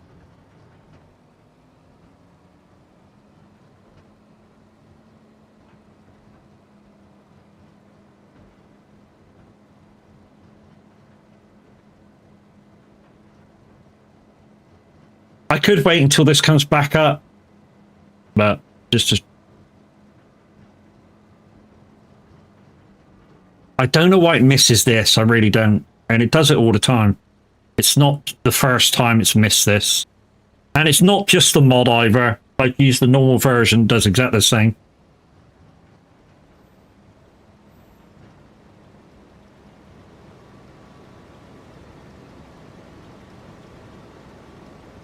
Occasionally, anyway. But guys, Windy's live and direct from SR, so exclamation SR dash request, followed by Tartan and Iris if you want your favourite song this morning.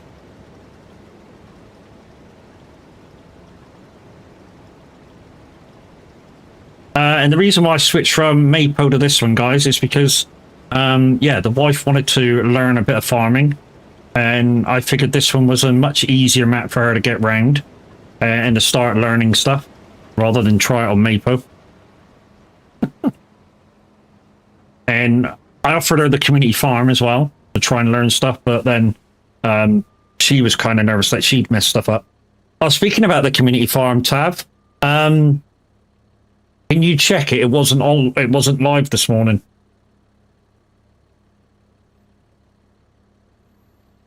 I was going to go on it this morning, but it wasn't live, so I had to change what I was doing.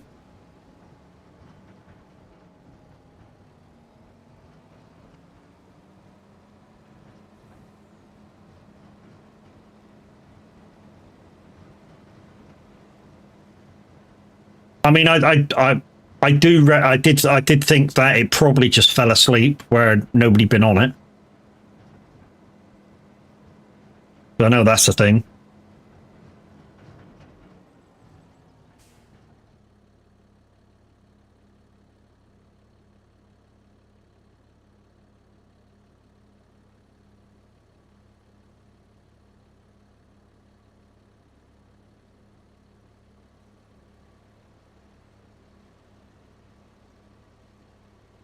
This cracks me up. It shouldn't fuck these lines up. You know, it's reversing onto the line, so literally it shouldn't be fucking the line up.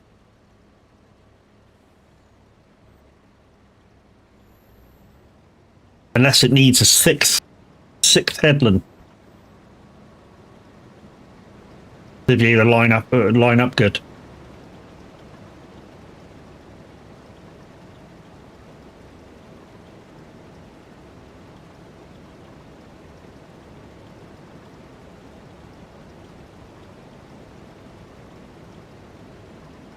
I mean, it's going to be about 5 or 6 days before I attempt to go on it again.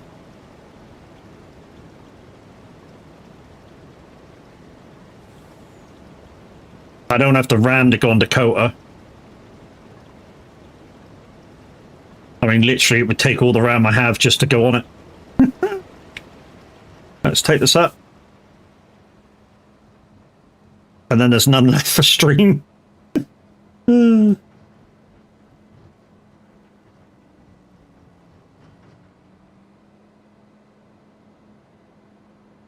Yeah, I could have waited for another 500,000 guys, but, you know, there's no reason to kind of wait. Pips, morning. How you doing, lady?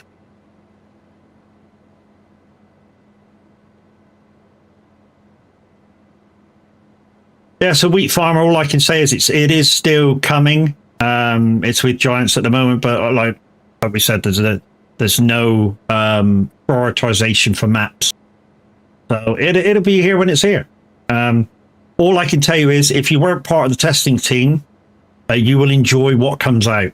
I mean, really enjoy what comes out. Even though I didn't know my way around while I was testing, I was enjoying what was there. I say I was enjoying what was there.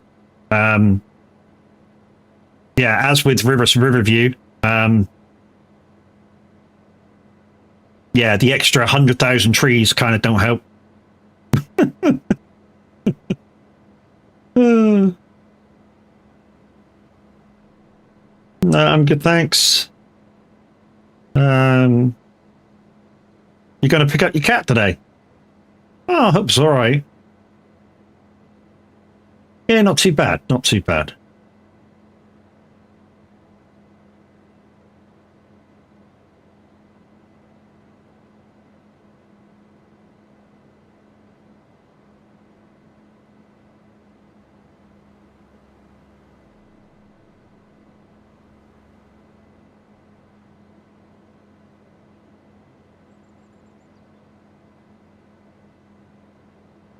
So yeah, we're doing a bit of Michigan. Like I say, this is going to be a practice map for the wife when she's up to any kind of sitting at the desk farming, and she's enjoying it. I mean, I got her to do a bit of fertilizing the other day, and a few other bits and bobs, and she was enjoying it.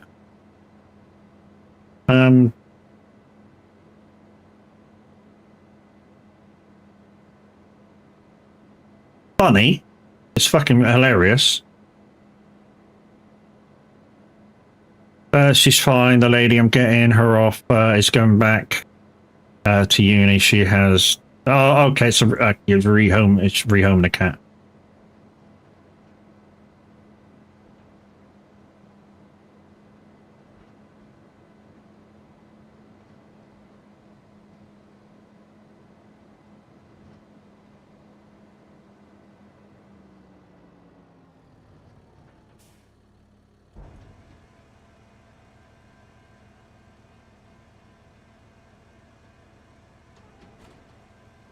It's a shame when you got to get rid of your pet to do stuff. I mean, they wanted us to get rid of our old dog before we came into this flat, but we kind of stuck our foot down and went, nope. That dog's been in our family for more than 10 years. You're not asking us to rehome him. So either we come or we don't go. We don't have that place. We need it. Absolutely, we need it, emergency style. But we're not parting the family apart just to get one. And they backed down. They kind of went, you know, is he good? Is he this? Is he that? And we were like, he is well behaved. You know, he acts a bit of a twat, but he's you know, when we tell him to do stuff, he does it.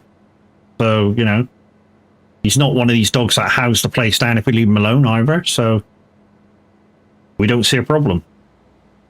And in the end, they backed down and went, okay. But unfortunately, he developed arthritis in the spine and became very, very poorly with it, and noticeably poorly. Like, he struggled to get up off the floor after a nap and stuff like that. So literally, his home life was compromised. So we made a decision and sort of went, he's not having a very good life now. It's time to maybe send him to the kennels in the sky. And yeah, it was what we thought was best for him. I'm not one of these that animal owners that sometimes you see on TV and stuff keep their pets forever and ever and ever and want to keep them no matter what, no matter what state of life they're in. I'm one of these, once I see my pet suffering, I get it checked, and if it looks like there's not going to be a benefit to anything and they're not going to get back to how they were, then their quality of life is broken.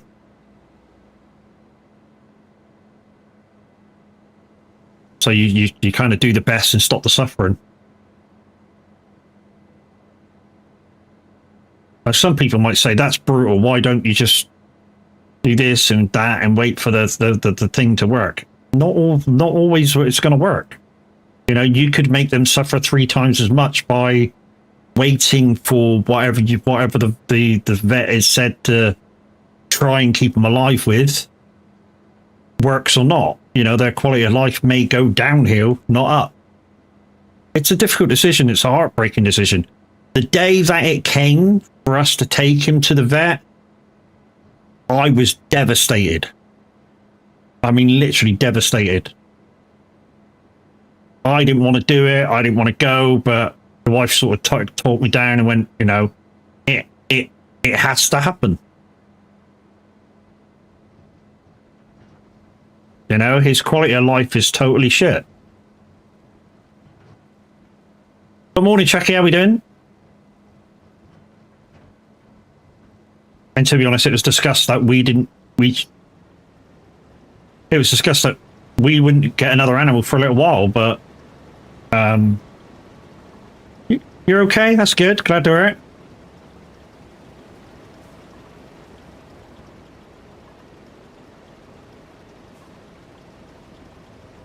No, you've not got enough clips, so you sounding like that. Anyway, guys, now that Chucky's in, hi Chucky, how you doing? Do you think she should have a redeem to activate camera? I do. I don't know, 5,000 channel 5,000. I'll just say that again. 5,000 channel points per 5 minutes, just to activate it.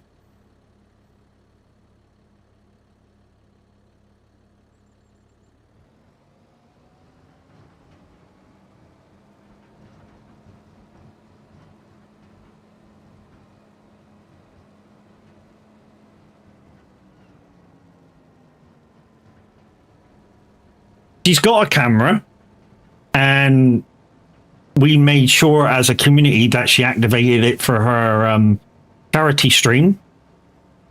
So I think it's just a confidence thing to do with the camera and switch it on all the time. But if she's encouraged, obviously she'd get used to it and use it a bit more. Which is why kind of the suggestion may be for Chucky just to activate it when channel points has been redeemed, say, and to do it for a short amount of times. Then I'd have to be ready just in case. Sounds like too much effort.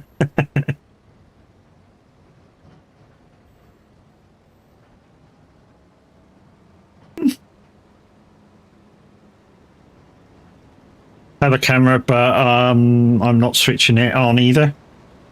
It's entirely yeah. Totally get that, Titch. Totally get that. Totally get that. But she did already make a conscious decision during the charity stream to switch it on. So, as a community member, I'm just encouraging the fact that, you know, it wasn't a bad thing that she was able to do it, and you know, and it's not a bad thing if she does it again.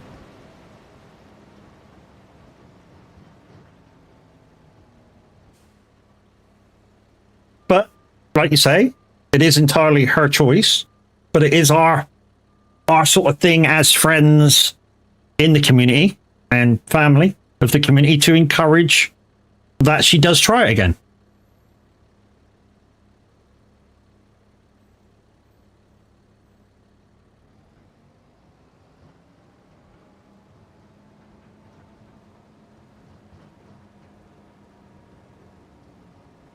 Yeah, Titch, there's nothing I can say to Chucky at all. If she absolutely positively comes to me and goes, stop this right now, I don't want it to be a thing, it will stop.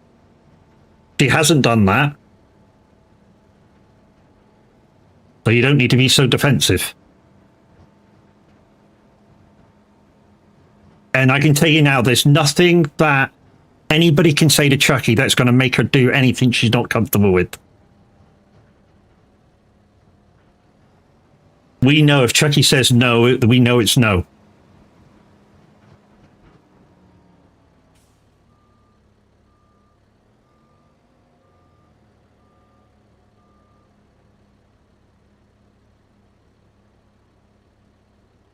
And like I said, I'm not saying that, you know, that's what we're doing. You know, we're not trying to make her change her mind, but as friends, we need, you know, you need to encourage somebody every so often.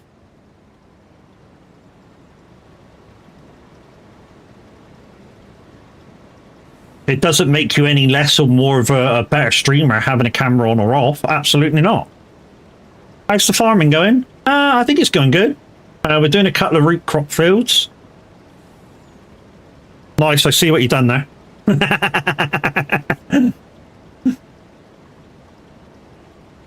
It's like, change the subject, quick.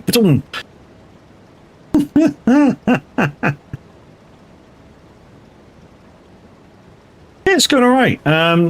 Doing a few contracts. We did a spraying contract a minute ago and had to... yeah, a lot of people do tips. And it doesn't, like I say, it doesn't make you any more or less a good or bad streamer. It does though make you more personable as a streamer. And some of you will disagree, because obviously the disagreement, you know, you're allowed to disagree, but it does make you more personable if people can see you and see what you're talking about.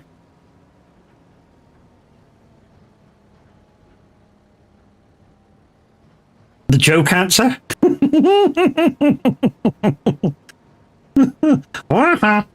No. I don't know. That's a hard one.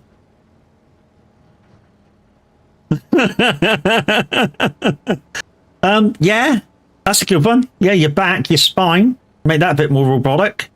I mean, especially in what the guys would call my old age.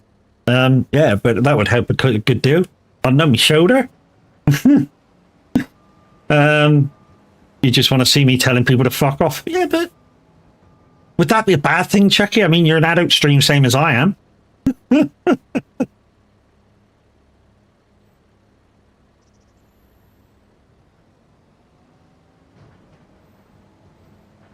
But like we say, Chucky, we have to encourage, but ultimately the decision is yours. You know, if you don't want to do it, we know that. You know, if you say no, the answer is no, and we do. You know, no more being said. But morning, Kev. How we doing, guys? Kev kind of became our winner by charity of Roadcraft. I don't know, getting struck by lightning while sticking your thumb up your ass, maybe.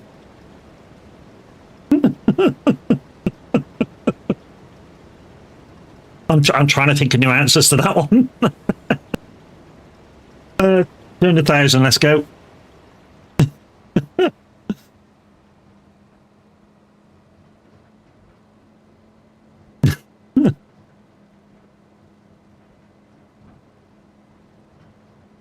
And guys, don't forget, if you want your 40% off Streamloops packs, use the code at the top of the screen. Wow, you can do that. You can do anything you like. If you're going to get struck by lightning, you're not going to live through it, are you? I mean, what did they say in Back to the Future? The scientific wattage of a lightning strike? Was it 1.21 gigawatts? Yeah, you're not going to be alive after that. There's no, you know, there's no way you're going to be alive after that. You're going to be a crisp.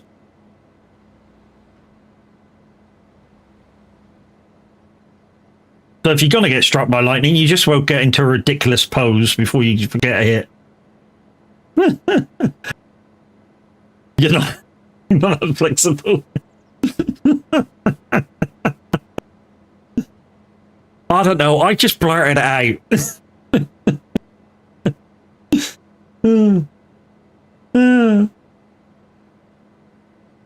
I could have said anything. I just blurted that shit out.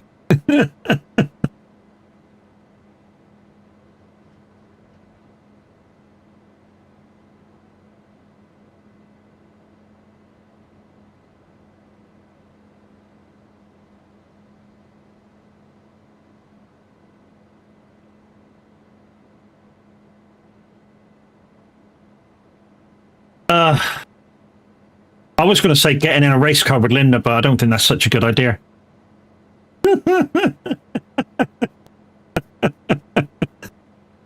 Sorry, Linda. I'm sure you're absolutely safe. Again, I'm trying to think of different answers. Few people are going to come back and go, "Wow, Matt, just fucking wow." I don't know. Serious answer on that one now. Just, you know, people have bucket lists of what they want to do before they die. I suppose just take one thing off that bucket list, because obviously everybody's different, and just do it. You know, no matter what the cost, no matter what the thing it does you to do it, just pick one thing on that bucket list that's doable and go do it. You know, even if it's something like you've never traveled to a country in Europe before, or America or something, just do it. You know, it doesn't matter what it is. Just go and do that thing. And like I say, everybody's different, so you know your bucket lists are going to be different compared, you know, with the individual. My bucket just to live.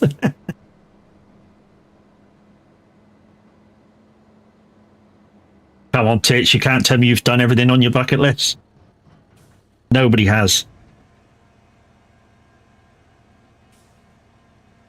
I'm getting old. I mean, don't get me wrong, your bucket list when you're kind of young might be skydiving, bungee jumps, air balloon things.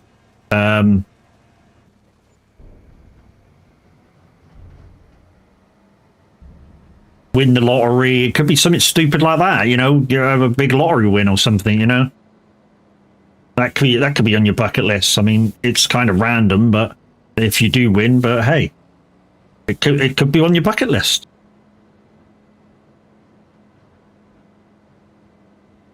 My bucket list is to live to at least 40. you're a mere youngster.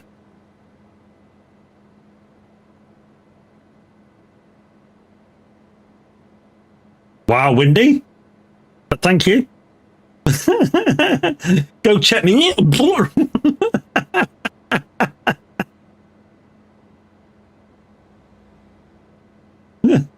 Darius, morning. How you doing, brother man?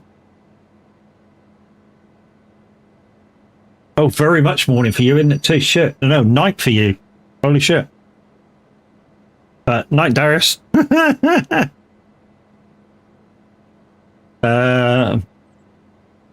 Mine used to be dead by 40, as I thought life would be rubbish beyond that. Tired, mate. Is it about 2 o'clock there? 3 o'clock? 4:30. Holy shit. So is this you waking up early or not gone to bed yet?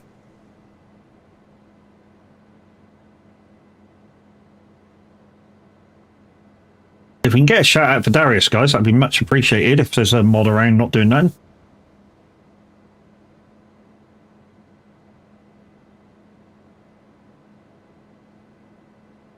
Just heading to bed. GG's. Oh, here it goes.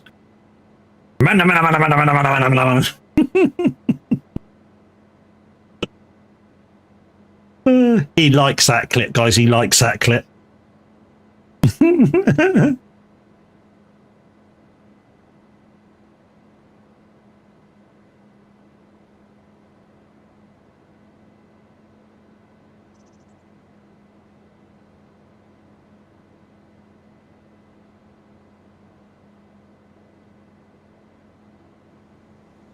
Right, so we'll finish off this field totally, guys, and then we'll come up to. I went like 14 hours, so yeah, just getting some lyrics in before I hit the bed. No worries, dude. No worries, brother. But yeah, like I was saying, guys, Kev was very... Fuck off, Kev. I did glance at the window, just very slightly. What was I going to say? Yeah, Kev was the lucky kind of winner. I say lucky winner, he wasn't the winner. So Alexander was the winner. Alexander Novowicz is aka Kurt of the of this month's draw, which was the Steam keys that I'm not going to use, plus my part of the giveaway this month was a Steam copy of Roadcraft. And Kurt's already got it, so he gave his copy that he won off me to Kev. Darius, you're welcome, dude. Always welcome for a shout out in here.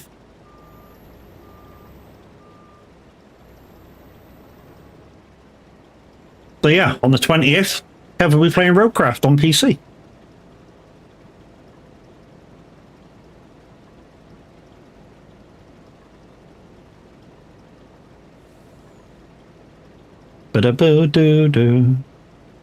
What's on my bucket list? I don't know. I'm very, I don't know. I'd like to have a very nice car. I mean, I've got a very nice car now, but it's not ours per se. But I like to have a very, very nice car. Come the end. I'd like to be living somewhere other than where we are now, but comfortable. I mean, also on the bucket list is I'd like to be able to go over and see family over in Europe. Again, very simple things. Nothing too over the top. I'm not one for parachute drops or bungee jumps. I'm not an extremist. Likes that kind of deal anyway.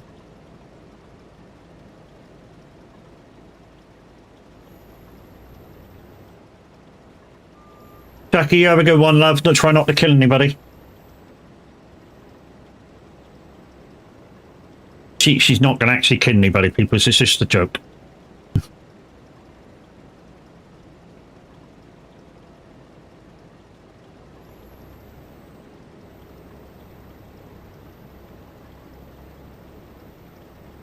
You'll do your best. Right, let's get up this other field. That's that one done.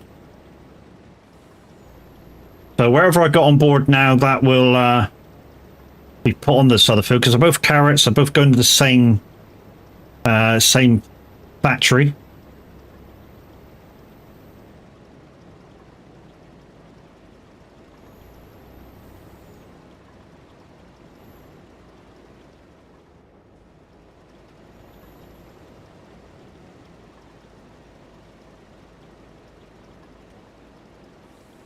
And let's get these headlands done.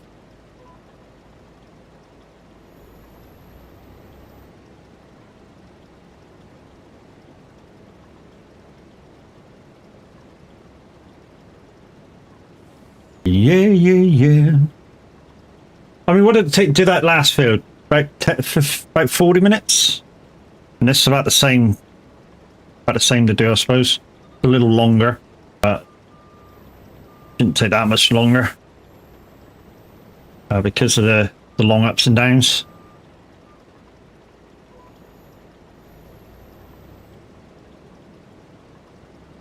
I mean, probably what will happen with these unrealistic headers, guys, is I will unrealistically widen the harvest to get more of your stream loops job cards in. I'll still be doing it at 20 mile an hour or 15 mile an hour or whatever, but I'll just widen it up a little bit. I don't want to widen it up to the 50 meter unrealistic because that's just stupid. But I'll widen it up to maybe 20 meters or so. Whatever I can near there.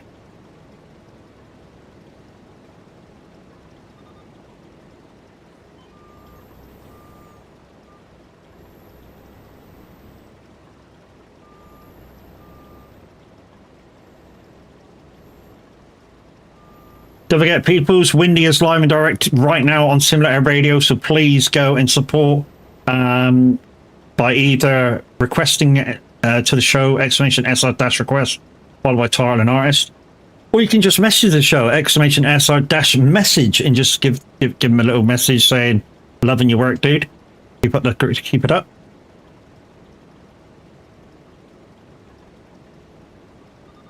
This is a catchy tune. I said it when it first came out.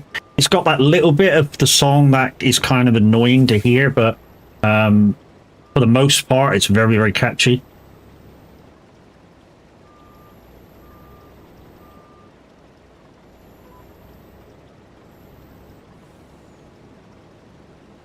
Yeah, Zizan.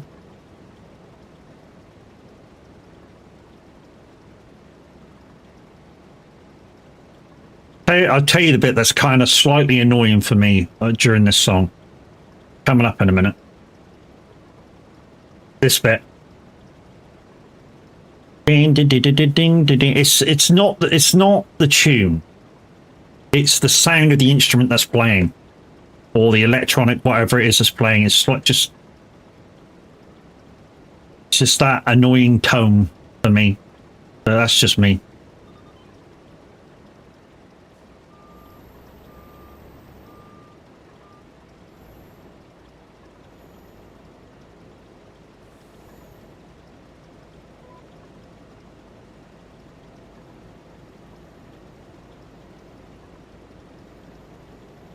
I do need to take a bio break in a minute, guys. So what I might do is let you watch this dude while I go have a bio break.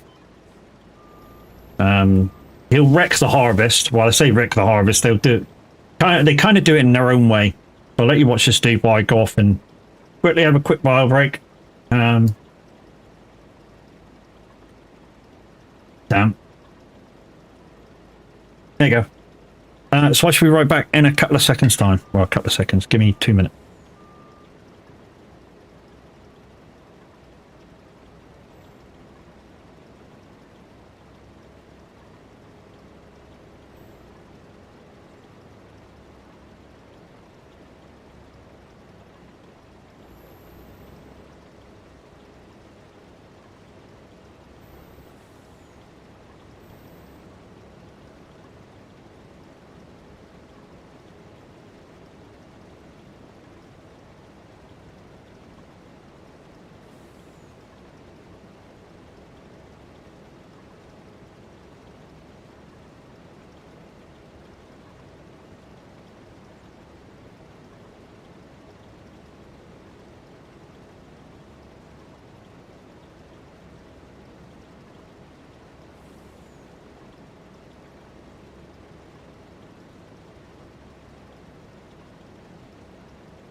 Okay, I'm back. Yeah, the main camera didn't turn off. Never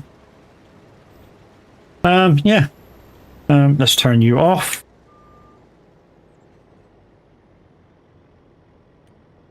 And get these headlands done.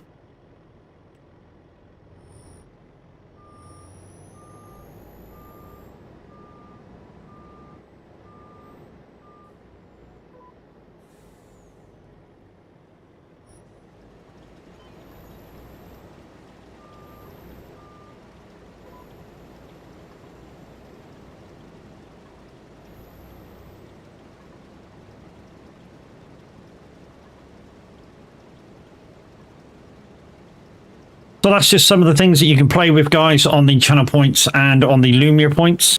And the bits, of course. Exclamation points to find out how many points you have. And also with those points, guys, there is like mini games that you can play as well. Thank you very much, Kev, for the wherever that is.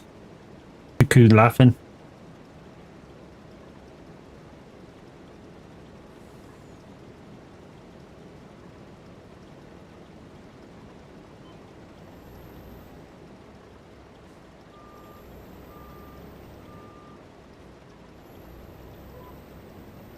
To be honest, what I should really do is do the ends 5 times, just in case I have to do an empty out. I think that's the priority here.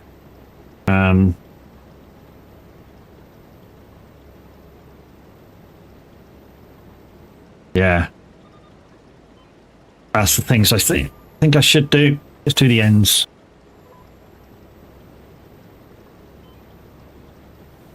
Oh, why did it... Huh?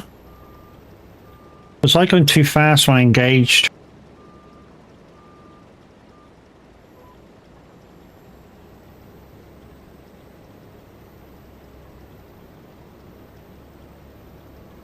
Doing the NC will give the thing a turnaround thing. Oh, JLS, I haven't heard any of their songs for ages.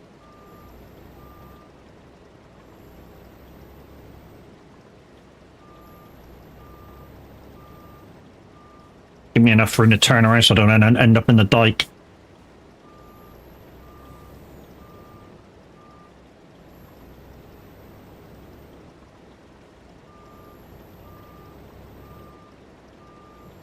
Ah! Get up, get up, get up, get up, get up. There we go.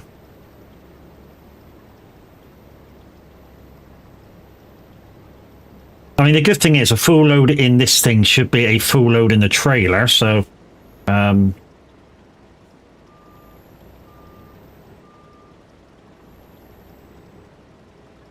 that'll do. That'll do. If it's locked onto that lane, lock onto that lane and crack on with that, innit?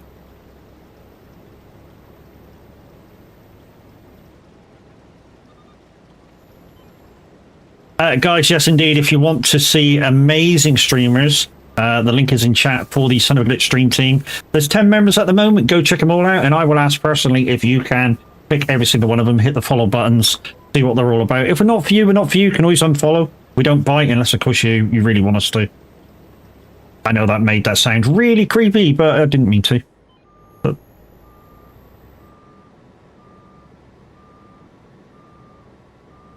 Alright, let's bring the trailer up here.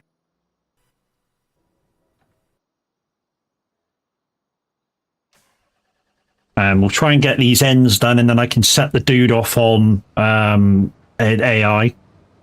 And then we can just act transport like we're doing for with this field.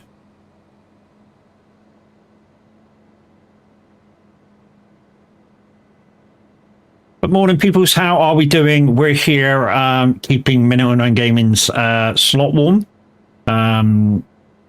He didn't have a very good night, apparently. So, yeah. I have a feeling he was racing most of the night. So, yeah.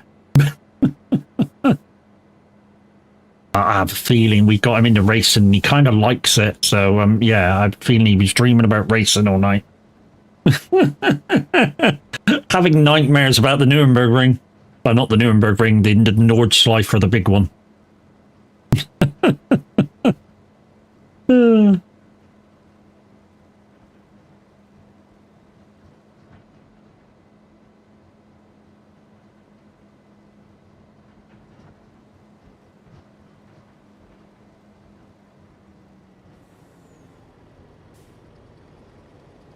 That should be good with that. Let's just finish, like I say, finish off these headlands.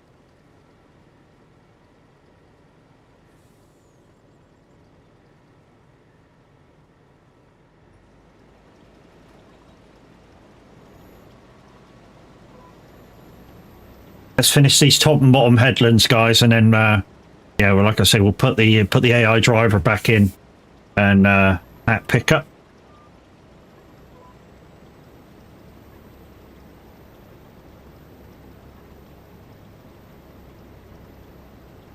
Same drop-off point as before. What have we done there? 2, so we need 3 down here.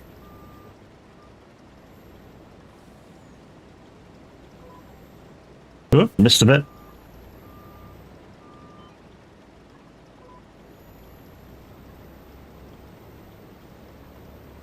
So guys, hopefully the next time we do farming, which will be in about 6 streams time, we'll try and get on the community farm. Like I said, we tried this morning, but it was offline. Could be multiple reasons why it's offline. The simplest answer is nobody's been on for a little while and it might have fell asleep. That's the simplest one.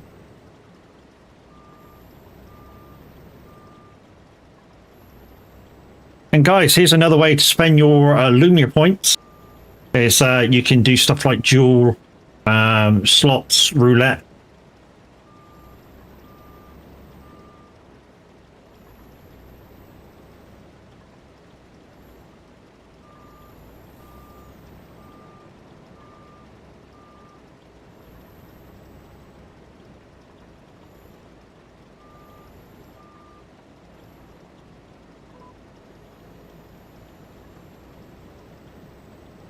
No. Lost on the roulette, lost on the slots, guys. Didn't exactly get a pair. Might have to tidy this end up, look. Oh, he was devastated yesterday, guys. What'd you do? 00 and it came up 0, or the other way around, was it? Because you normally do both. It came up and he did it the wrong way around. He was gutted yesterday.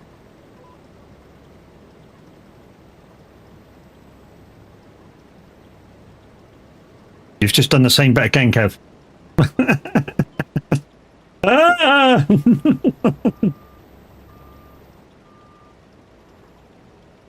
Right, okay. Let's put you back on AI. And we'll go wrap pickup. There we go.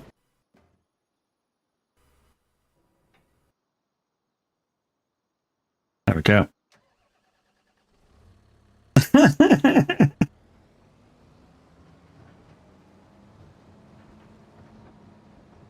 One of my favorite chores to do on the farm, guys, is to do pickup. I'm kind of good at it. I mean, finding your way around the farm, I'm shit at, but you know, the actual getting the product out of the harvester, I'm kind of good at that, but always have been. I don't know why.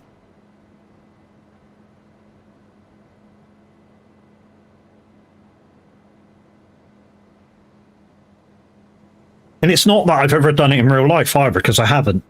Like I say, the farm that I worked at as a kind of kid, when I came back from the Netherlands and the school board said, you know, you're not worth going back to school, which they wouldn't do nowadays, but they did back then. So I literally went out and found myself a job. Morning, Linda. How you doing, lady? Nice chilled stream last night, Linda. Lovely chilled stream last night of you building the Formula 1 car. Yeah, I'm all right. Again, nice. This is just a chilled stream for me. Bit of farming. The wife's been on this map now. She kind of likes farming. The downside is it's cost me loads of. It's going to cost me extra money because she wants the exact same controls that I've got. Yeah.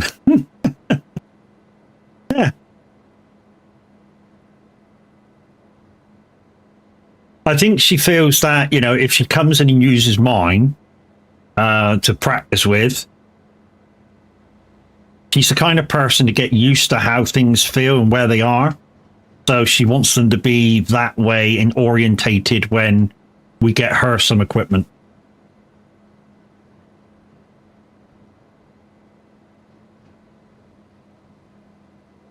But yeah, she came on and enjoyed herself. I mean, the main premise of her doing trucking and farming is to be more involved with the community and sort of speak to the outside world. Because at the moment, unless she talks to her dad or sister or whatever, the only real interaction from a person she gets is me. I know, dangerous that, isn't it?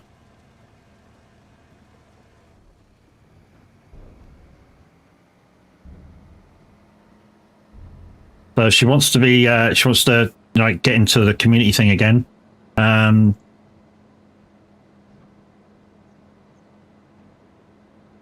Did enjoy the build stream. I'm not allowed to build it. You're not allowed to build it off stream. Well, you kind of got, what was it, about halfway? You got last night? Kev, what are you doing? She gets a walking street. She gets a walking shape. Jeez, man. That stream was hilarious. That stream, I was crying with laughter when they were doing that. I was crying when they were doing that. That was hilarious. That was such a good stream.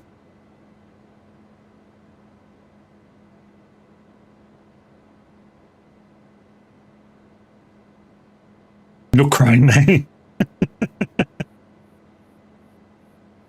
Yeah. I mean, some of these little games, guys, that the people are playing at the moment, they're good little games. I mean, there's some infuriating ones. I mean, that one that Loopy's playing with Mrs. Handy, I couldn't play that. I don't know where I could play that. What's it? Anybody know what the game is? Glass something? That would piss me right off. You know, where you as a team of two have to carry a pane of glass across different obstacles. And 2 minutes after not doing one of the challenges, and I'd be like, nope, that's me done. See you later, bye. The one that I was playing was Split Friction. Yes, it was. Yeah. You was playing it with your lad, weren't you? It was hilarious.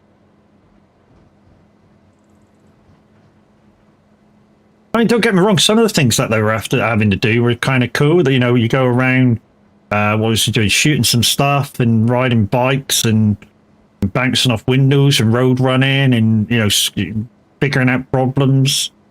But when you got to that pig bit, that was fucking hilarious. Carry the Glass, I think it was called, with Loopy. Yeah. I like the other one, that you can have more than 2 people in, where you chain together. I like that one. That was quite a cool one.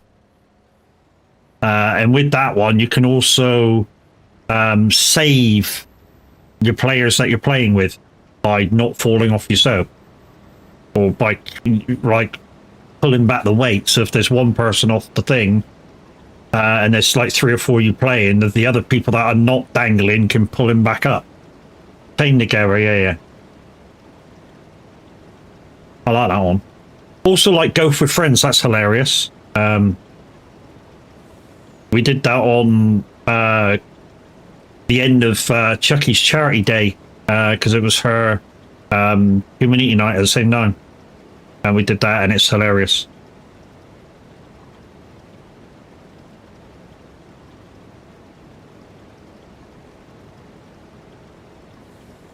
Hour 1's already over already. Jeez, Wendy. You can always tell when it's a good hour, guys, especially on the radio, like what Wendy's doing, when you look up at your clock and you go, where did that time go? I mean, literally, it happens all the time with me on the radio.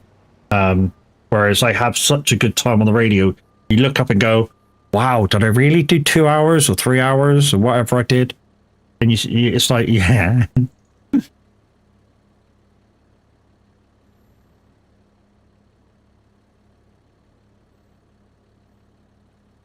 Thanks, Kev. Diet Coke break, mate. That came from a Streamloots card, guys. Don't forget, at the top of your screen, there's a 40% off voucher when you spend over €4, I think. And at the moment, both other packs, other than the number one pack, should be activated with that. It can only be used once a week. So on Tuesday, I will re-put that code out. Brand new. So you guys that have used it this week, I know Brax has used it and Kev's used it. So they can't use it again. But anybody else, if you want 40% off, yeah, use that code top screen and support a streamer. I say support, it's support, but when you play the cards, you're messing me about. Which can be funny. I mean, for instance, buying a pack rather than me giving it to you, you have the potential to get legendaries and epics. One of the epics in the farming thing section is that if I'm doing a bailing contract or I'm bailing myself and you play that card, I have to manually bail it. Start to finish.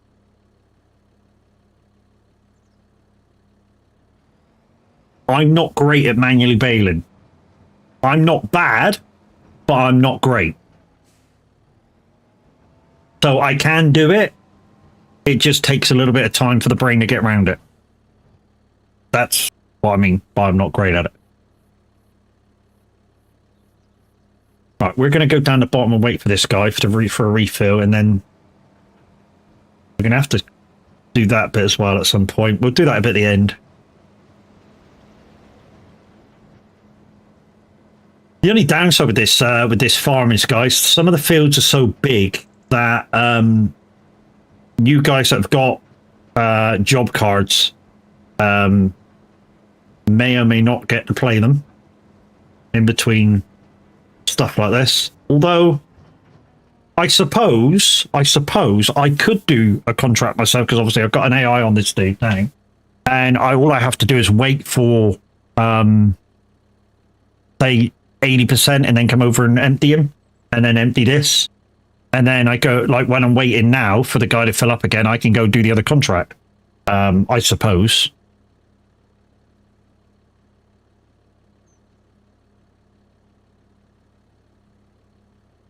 I'm gonna guess that was Kev. Thanks, Kev, for scaring the shit out of me. Jesus, man. I wasn't expecting that one.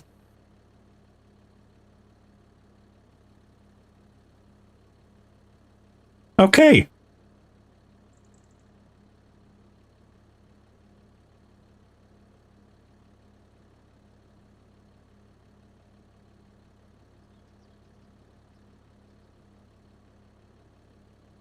Send the message in a mysterious language. That's what that was. Trouble is, if you don't know what language it is, you ain't got a fucking clue what it just said.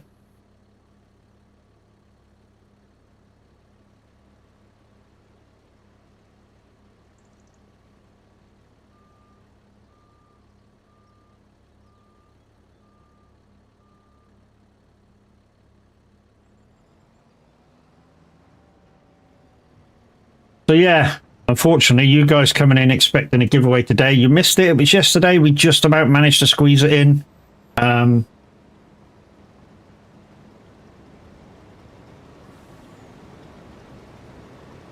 That sounds like some type of Eastern language. I don't know, like Korean or something. It wasn't Chinese. I don't think it was Japanese. But definitely something Eastern.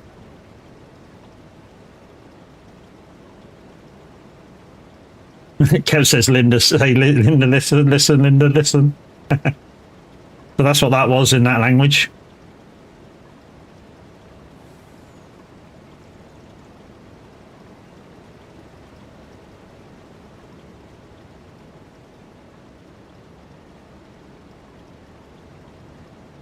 Let's go for an empty out.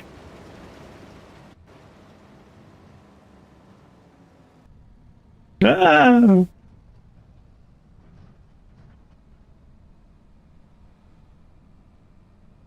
Yeah, I decided to go for a little Votra, and a lot of my other trappers on this farm are all fence. I haven't done a fence farm yet, to be fair, and now I have.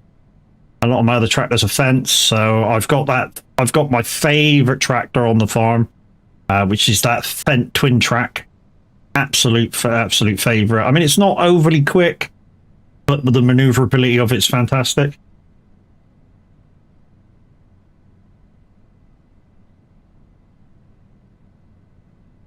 Thank you.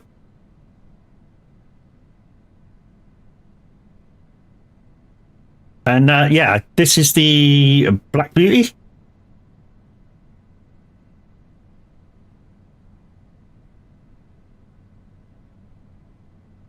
Good little tractor, this is.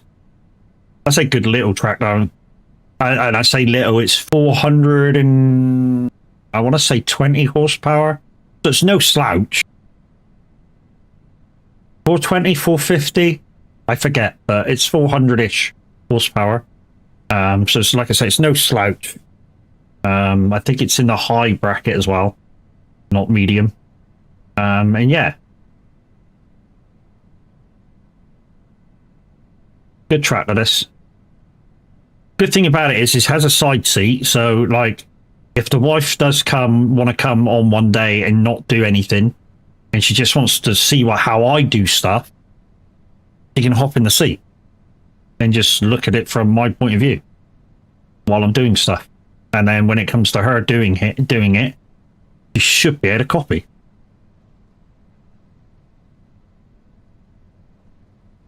And a lot of you are going to go, well, why does she want to copy you for? Because I'm the teacher in this case. And although I don't remember most things first time around, everything I have learned recently out of farming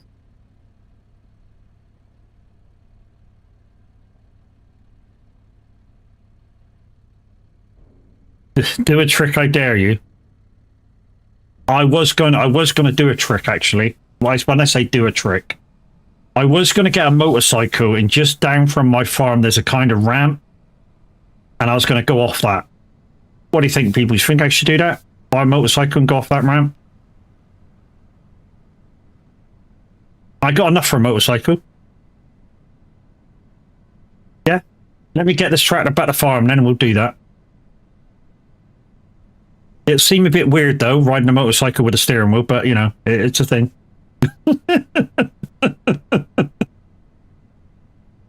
Like I say, just down the end of my farm, where my bottom fields are, just to the left is a run up and a ramp. I'll go off that with the motorcycle.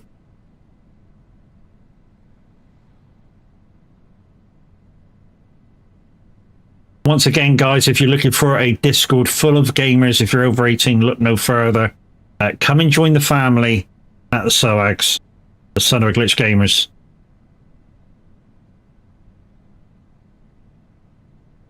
Well, it's a Black Beauty, mate. And it's not shit. It's a decent tractor. I gotta admit, though, if I'm on a small farm, one of my favorite tractors to buy, no matter what brand I'm buying, say if I'm doing a brand farm, is the McCormick. Fucking love that tractor. For a medium tractor, for medium equipment, it does everything. 312 horsepower. Love that thing.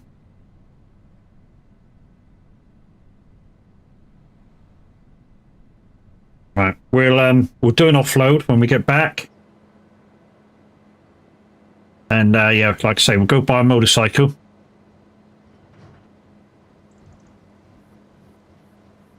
And we'll go off the ramp.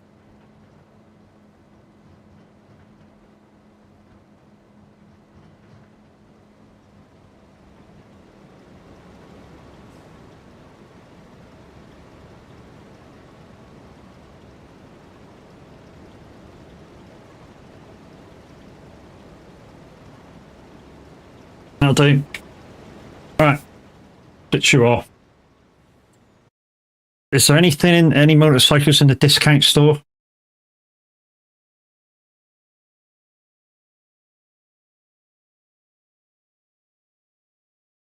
This tractor, I fucking love that thing for medium farms. Doesn't look like there is.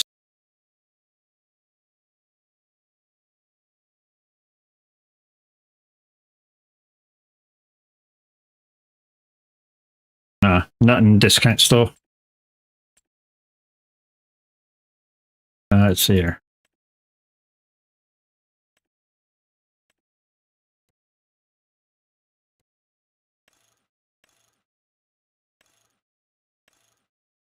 Black will do.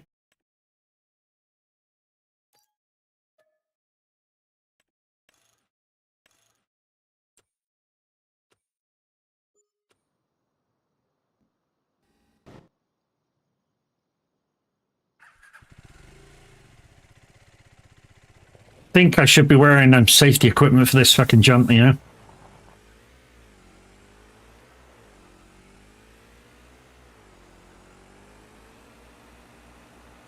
Where am I going? I'm going over this way. Whoop, hello. Going over this way.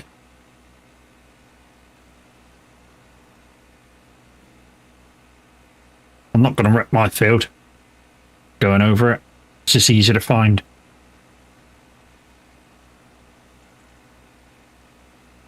Right, now just follow this road down south now.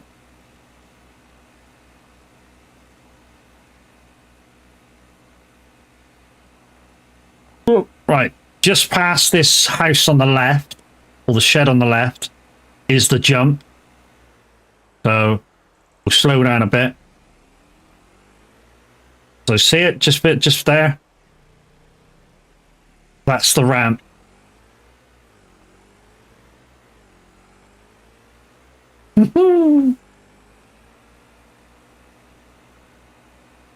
Right, max is out at 65, so we should be able to just turn around here, to be honest.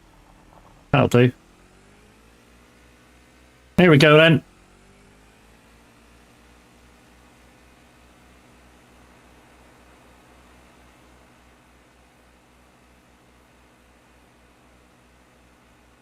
Whee!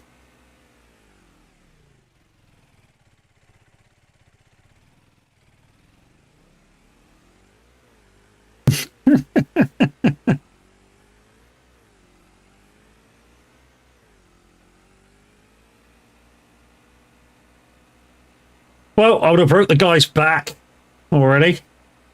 Do that again. One more. Damn stream delay. Whee! Oh, definitely dead now. Landed on his head.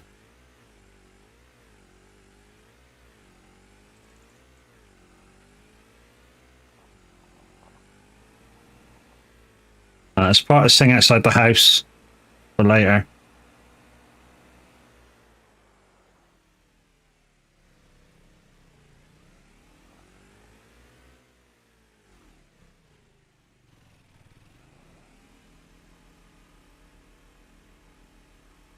That'll do. See if you can do a backflip. You can't control it, dude. Well, not that I know of.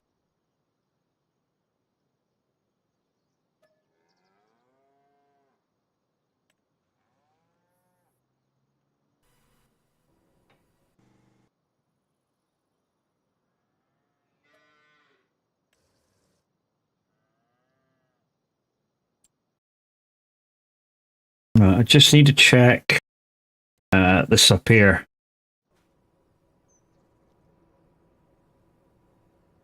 Do we have anything? Yeah, we do. We've got a couple of bits that could do with going down.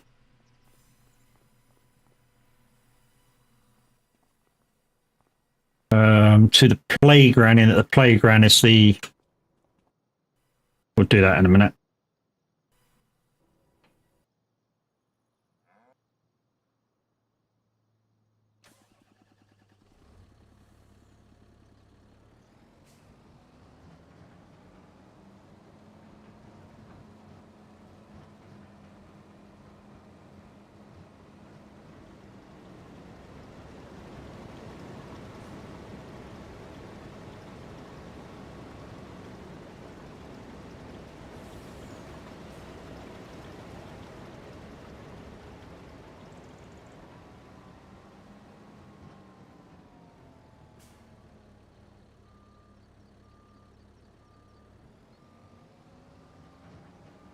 Maybe.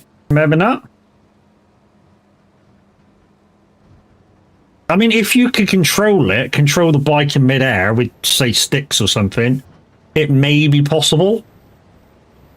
I don't know whether it is possible. That's the thing. Because I don't have sticks on my steering wheel, so I don't know whether it's possible.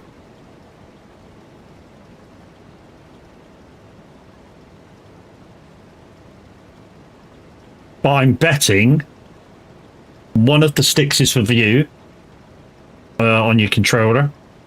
Maybe you can control the landing with the other stick. So, I don't know, maybe I can use the farm stick and control it, I don't know.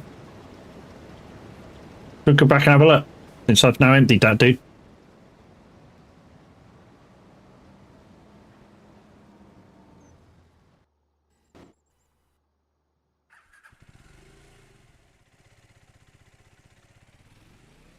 Can you control the bike with this?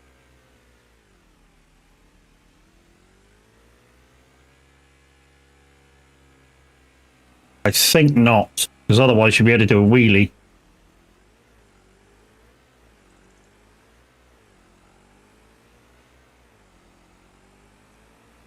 Yeah, I don't think you can.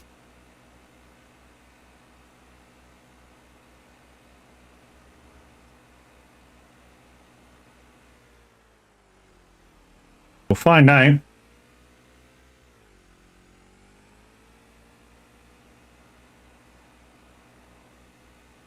Nope, can't control it.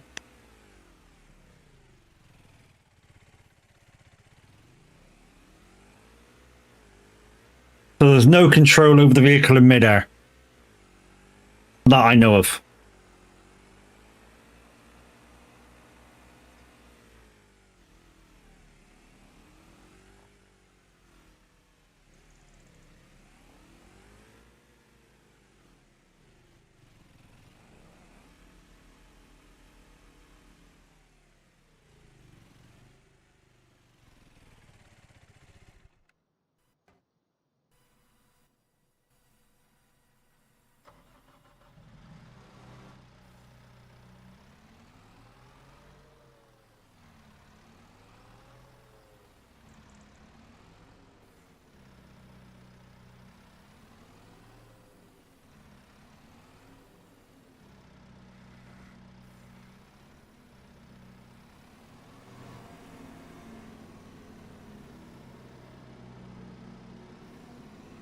Really?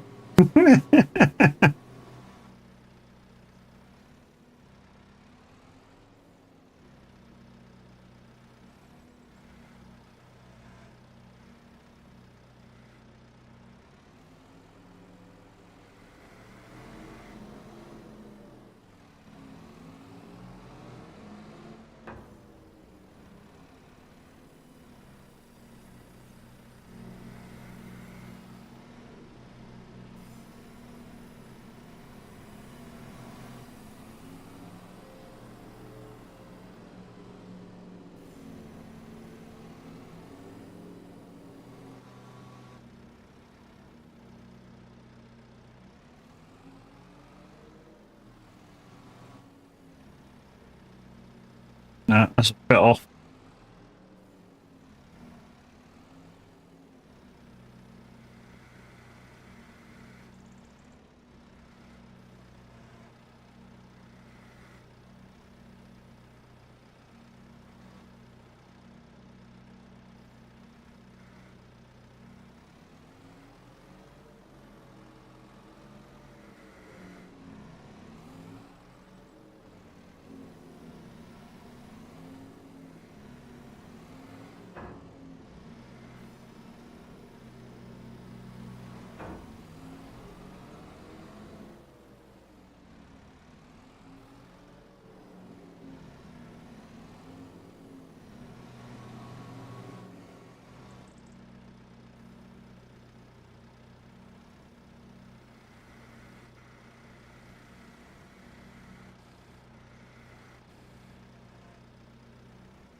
when I first went out to work as a proper job after I did the farm, my main job was to drive a forklift.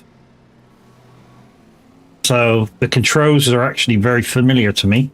I say familiar; they're the controllability of a forklift is familiar to me. The actual controls aren't, because with most forklifts, it's 3 different levers.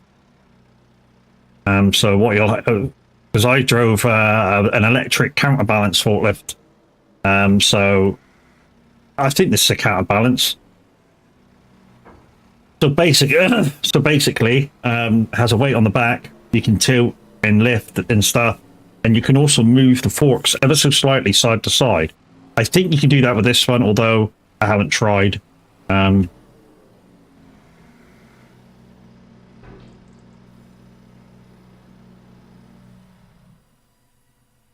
we're going to take this to the playground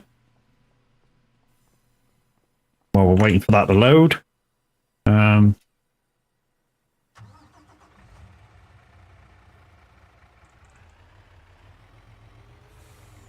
This is the mod that I want to implement in the next challenge I do for Roy. Well, not for Roy, but using Roy's rules. I want to be able to use this. I know he's trying to say we have to use Giants mods. This isn't a Giants mod, but there's nothing cheaty about this mod. So the box trailer, or the open tipper trailer, is 20,000 liters, so it's not cheaty at all. Right, where's the playground? It's down here. Okay.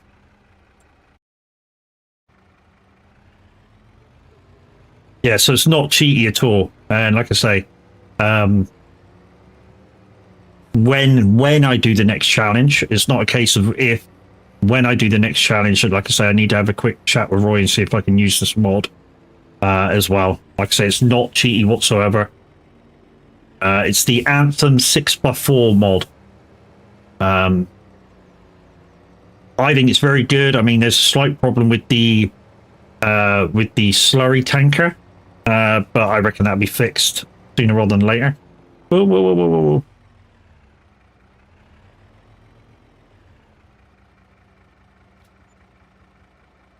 Right, how much more do we have to do? So we're both that. Oh, I got to get rope. Damn.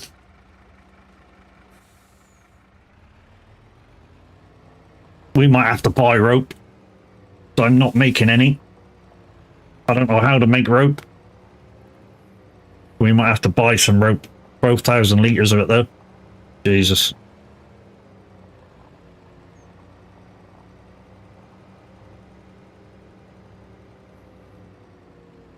Mr. Xenoz's, thank you very much for the tier 1 sub, my dude. 17 months. Appreciate you. Guy, Xenoz's, otherwise known as the god of tech in the soag community. He is absolute wizard with PCs and anything he doesn't know. Papa Z is there to back him up, and anything that Papa Z don't know isn't worth warranting.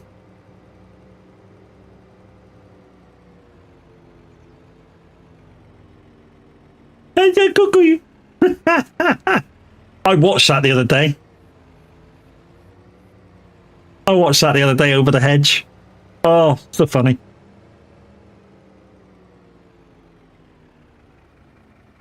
Yeah, you're glad you wasn't driving out at the time. No. All right, where am I there?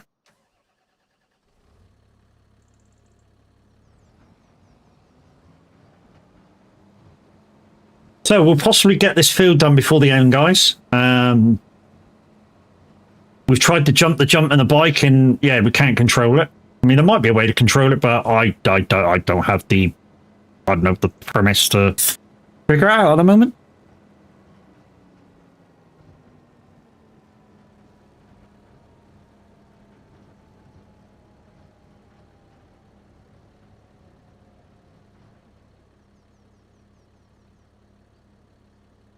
Oh yeah, Z, the wife asked me the other day, when's he gonna get that list for you? Whenever you can, dude, there's no rush.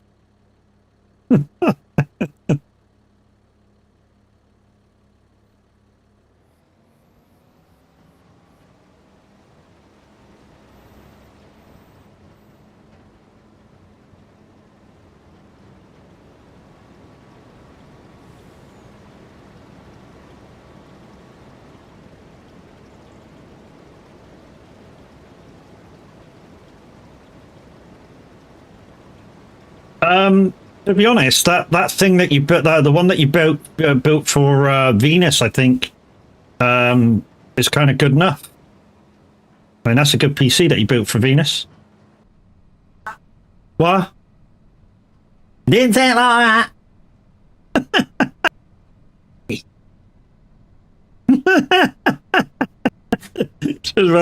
I mean, you know the specs of my PC, Z, so you know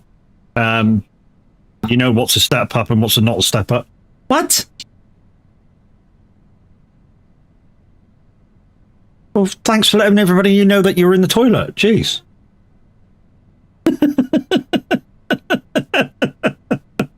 Oh my god. Oh yeah, I can smell you're in the toilet too. I'm gonna get such a hiding in a minute. He's in a good mood, which means I might be kicked off the freaking router in a minute after stream. So if you see me playing a game, guys, in a minute, it not necessarily me after stream.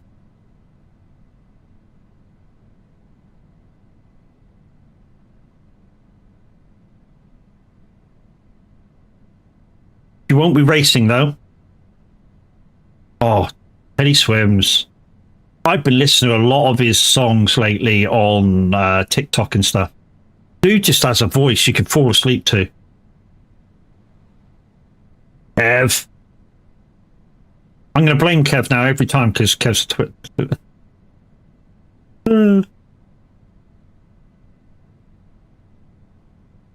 But guys, you're listening to Mr. Windy live and direct on the radio. Give us some support. Request the tune. Exclamation SR. Dash request followed by title and artist. That's all you have to do to get your song on. I believe he's on for another half an hour. Half an hour. And if you've never watched, is it Underworld, whatever? Yeah, you probably don't know that thing. Yeah, the Kevin Costner one where the world floods. That one. I probably got the title for this film totally wrong, but hey.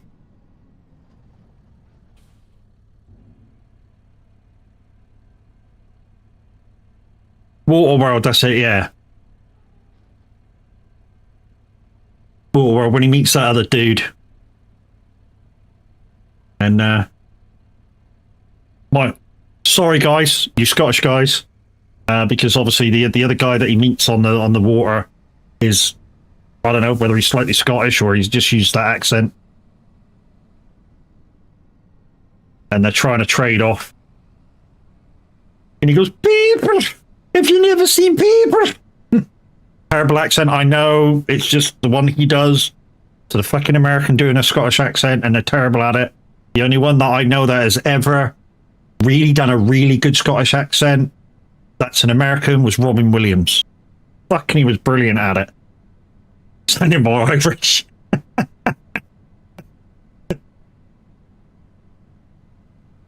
Robin Williams, he does like a little sketch of the Scottish accent, and I think it's hilarious.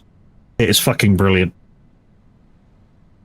If you haven't seen it, go on YouTube, Google it. It's fucking funny as fuck.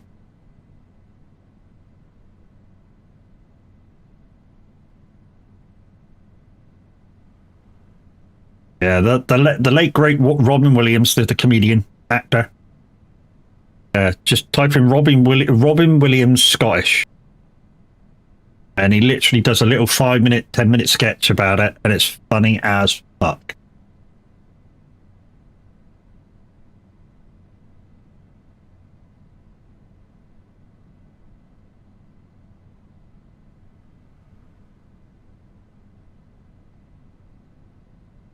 Mind you, back in the day, Eddie Murphy was fucking hilarious on stage.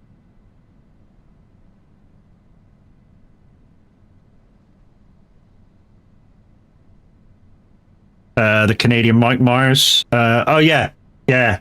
His kind of Scottish accent in Shrek was really good as well. Oh, one of his parents was Scottish. That answers a few questions, doesn't it? How he's so good at it. Obviously, gets to listen to it quite a lot, because that's when you reproduce another sounding language or something, to be able to hear how it actually sounds from lip to ear is a lot better than listening to a recording.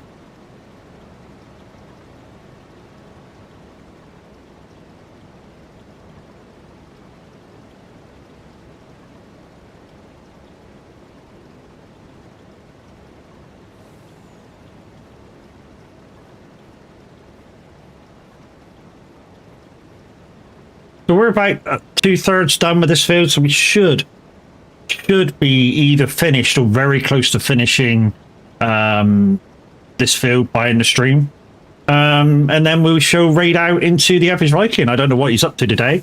I mean, it's a Saturday. Normal Saturday routine for him normally is trucking. I don't know what he's up to. It could be freaking diggy hole for all I know. I haven't spoke to him this morning, so hey. Mr. Tavler, any tracking, baby? No worries. We shall soon as we finish this field, baby, we shall get the tracking wheel on. ATS or ETS, dude?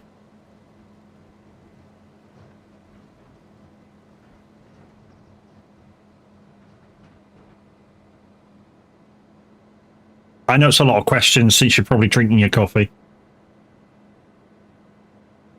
Field there, Rich. ETS normal place. So, guys, if you want to go trucking, 11 o'clock or just after the leaving time will be Frankfurt IKEA on Pro Mods, TMP Pro Mods.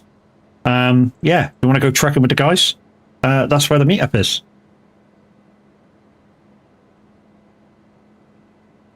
Full TMP, full VTC TMP rules, I'm guessing. So anybody that is a part of the VTC guys, please be in your full colors.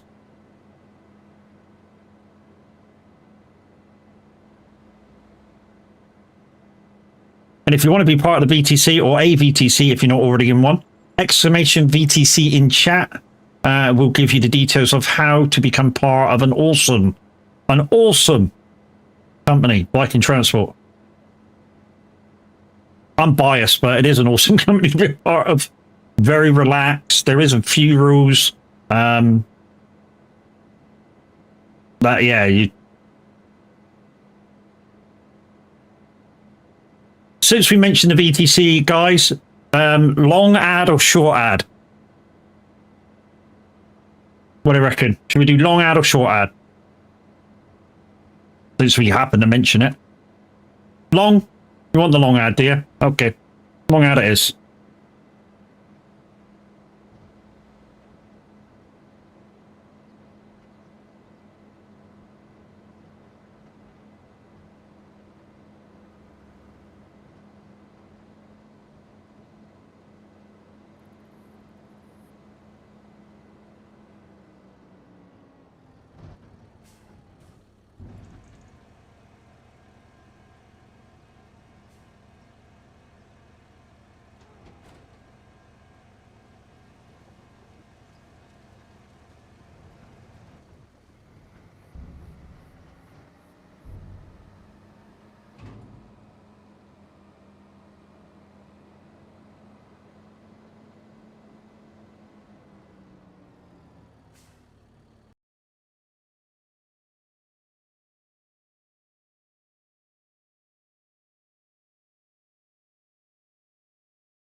many people to thank for that one, guys, for that ad. Minute 09 Gaming for putting it all together for us.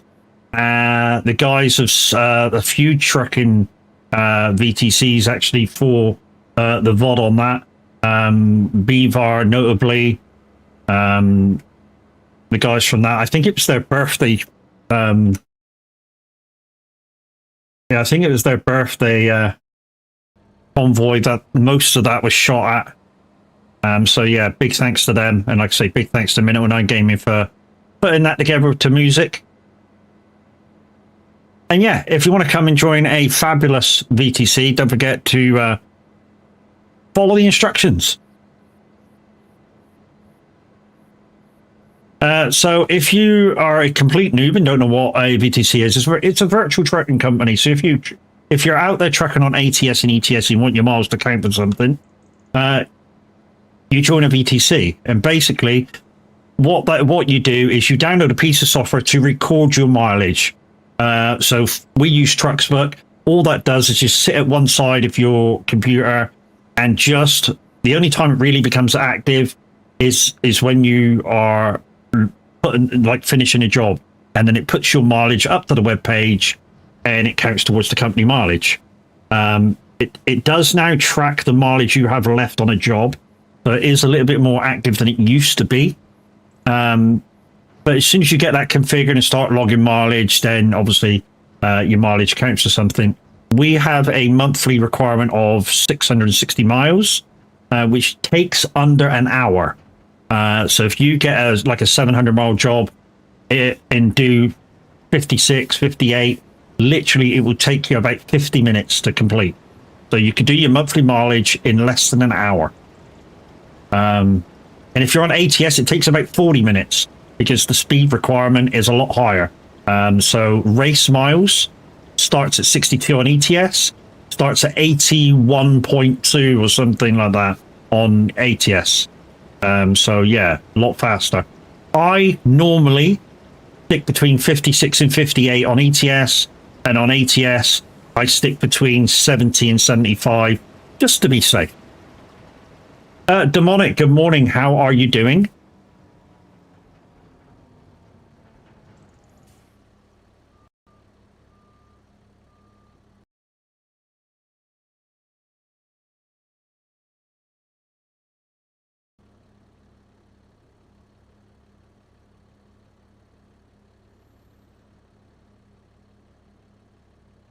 Added to me.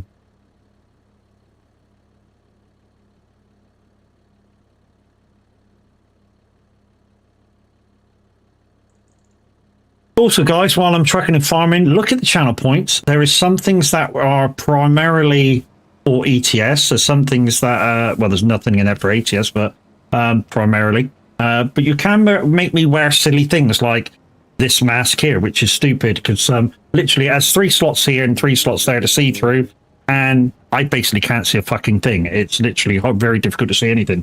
And also, while I'm wearing that one, the digital mask, there's another redeem which is a lot cheaper, which you can change the face on it and add a minute. Shouldn't really tell you these things. And also there's another mask which you make me put on, which is slightly smaller, slightly less money to do, which is this one. And literally the thing lights up, and I can see a little bit more in this one, but not much. Doing good. And if you have your cruise control set right, you can drive to the limit 60 on ETS, 80. Well, to be honest, if you've got it set perfectly, thank you, Zeno. If you get it set perfectly, you can actually drive 62 if you've got the right load on. Alexa, start a timer for 5 minutes. 5 minutes, starting now. Zeno, you're a cock. Because unloading now is going to be a nightmare. Is a cola soft Alexa, shut up! By the Coca-Cola Company. In 2013. Alexa, stop!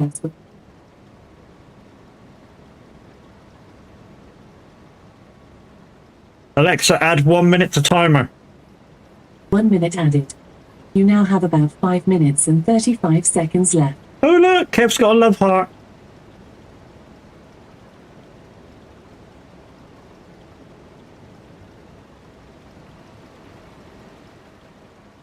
Thank you for the shout out for Demonic.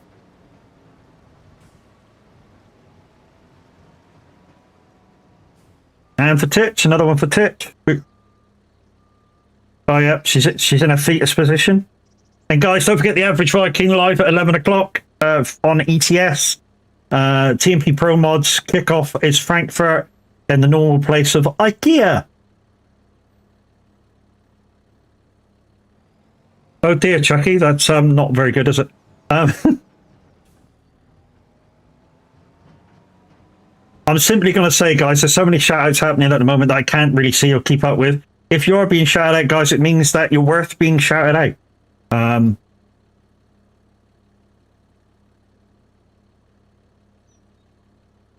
Oh no! That horrible, horrible freaking game. But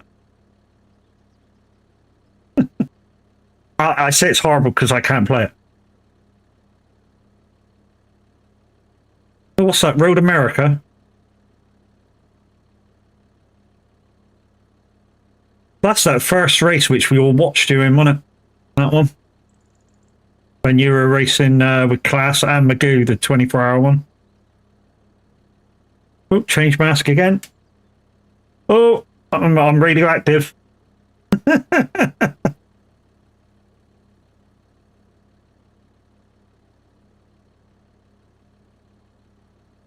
Alexa, add 1 minute the timer. 1 minute added. You now have about 4 minutes and 40 seconds left.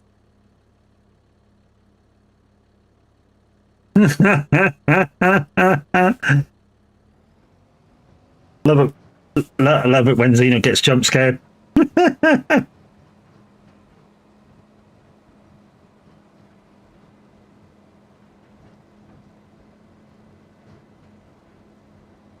The thing is, for me, these slots are just slightly in the wrong place to see through. You know, if they were just a tiny bit lower, they'd be perfect.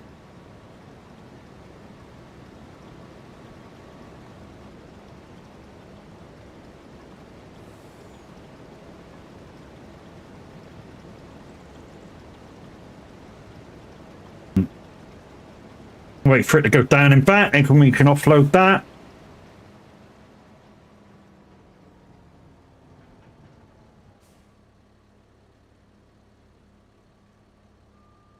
Boo.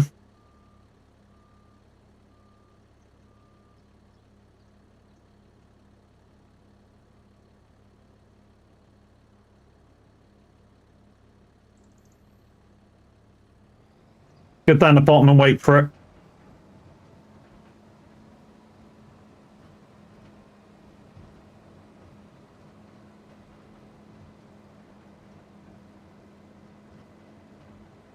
Yeah, I think you're that at the times, you know, and you're in the middle of doing something and just seeing if everybody was ready to rock and roll, and all of a sudden, doosh, and he got you. What Demonic does to some of us sometimes. You know, you're there just thinking about stuff, and you think, all right, okay, we'll just do something and lean in or something, and fucking he push the button and get you.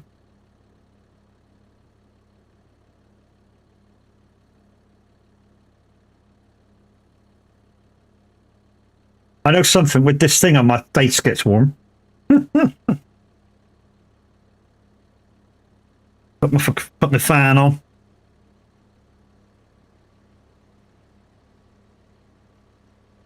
We may not be there for the first job.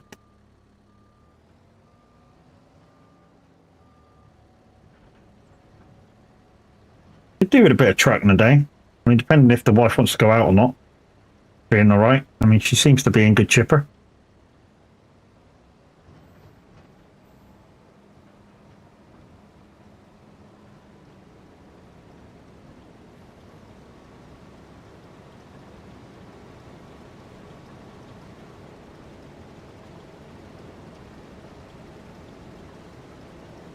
There you go. Message sent through to Windy from Xeno.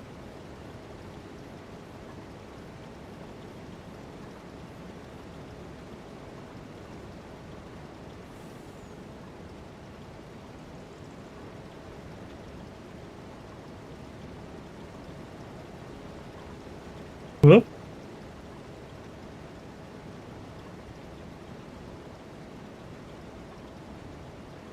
Can't see fuck all now.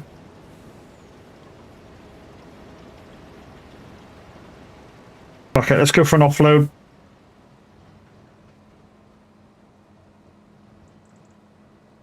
What have we got left? We got a minute left.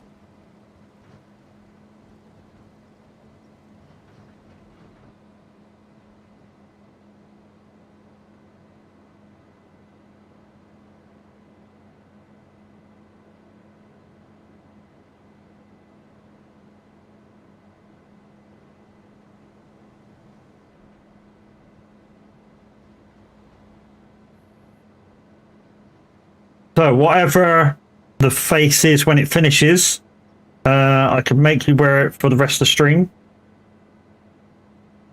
I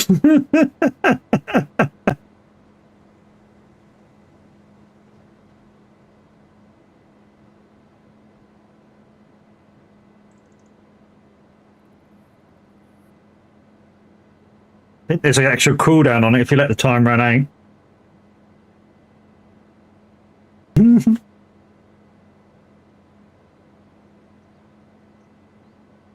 Alexa, stop. So that's the face that will come up when the next time it's activated. Oh, Jesus.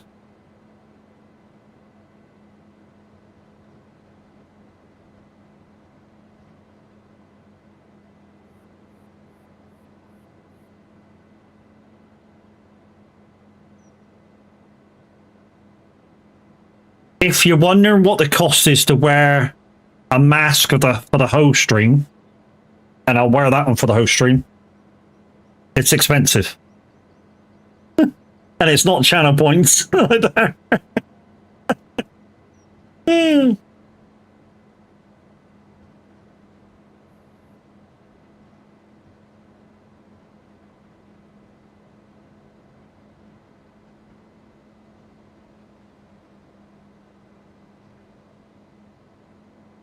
Just in case you were wondering, peoples, what it would cost to fucking wear a mask for a whole stream, it's expensive. That's all I'm going to say. It's expensive. I'm not going to put a price on it. It's just expensive.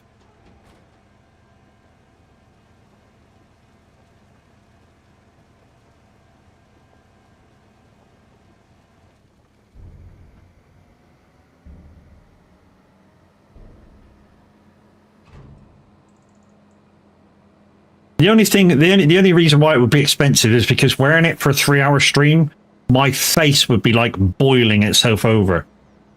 You know, like when in a film they sort of portray what sarin gas does to a body, where it boils the skin. That's kind of how it feels after 5-10 minutes of that. And so to wear it for a 3-hour stream, it's going to cost you.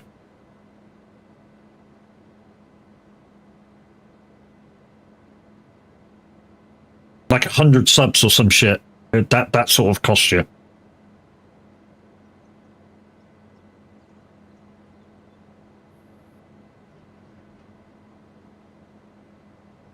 Oh, turn your creators over is to recover a 3-hour stream. Yeah, but considering that whatever mask you use, there's like a hour cooldown between usage.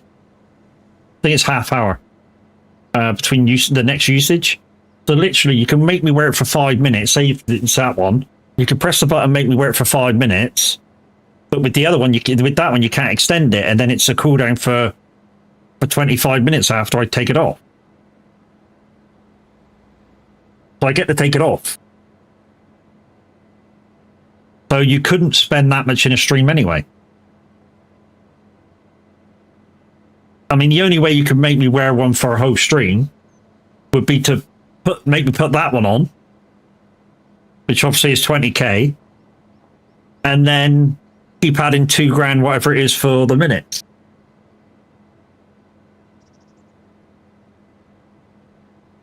$20k to put the mask on, and then 180k for extensions.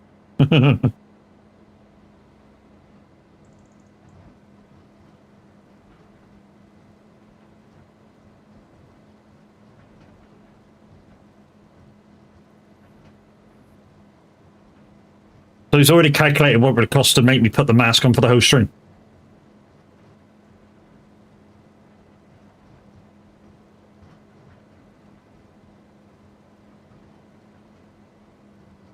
where the fuck are you going, dude?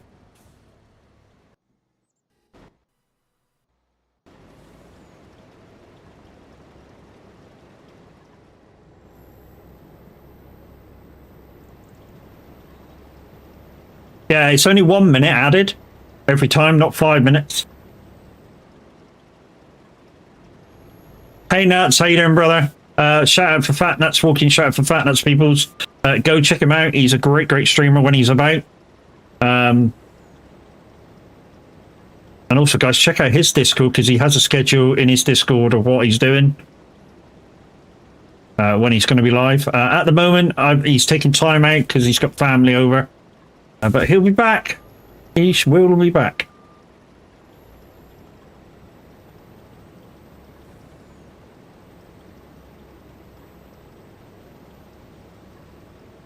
There you go, 900k to get me where to for the host stream. I'll happily do it for 100 subs, dude. If I get 100 subs in one stream, the next stream I'll happily wear it for the host stream. Just saying.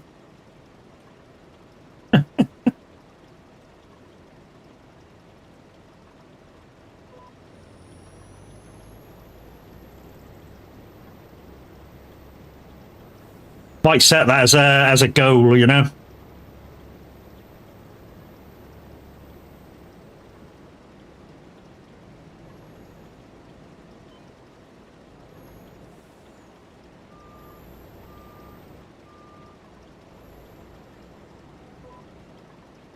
I mean, it'll be torture to wear it for the whole stream.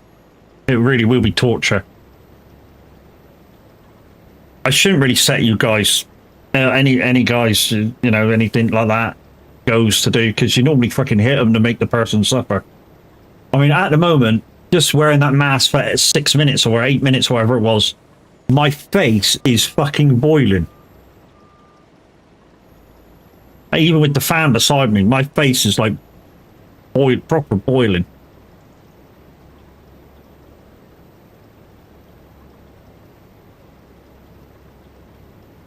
But guys, in 5 minutes time, the Average Viking will be live streaming ETS, normal meetup place of Frankfurt IKEA. And if you want to be part of the VTC, please be in VTC colors and be there before the off. Because once he's ready to roll, he will not be waiting. I mean, the chances are somebody will be late, so we wait a little tiny bit, but you know, otherwise he won't be waiting. Whee! That was funny.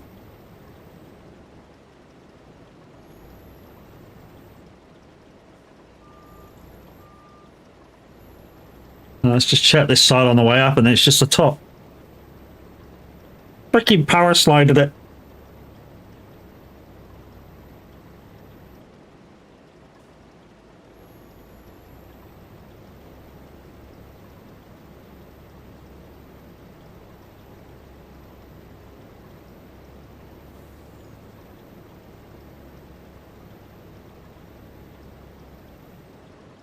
Oh, missed it.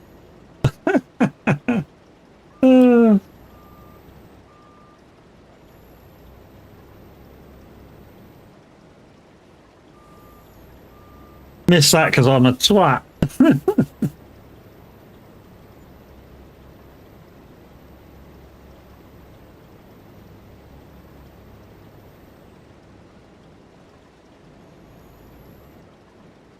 Guys, that's the end of Mr. G, Mr. Windows GS on SR. Not sure if there's anybody on afterwards.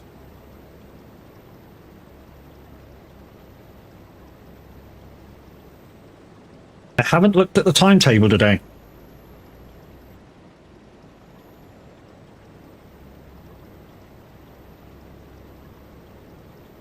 Right. Let's go see if there's anything. Oh, there's a bit there. I don't think there's anything in the tractor. If there's not, we'll just take it up with this because it's faster. Is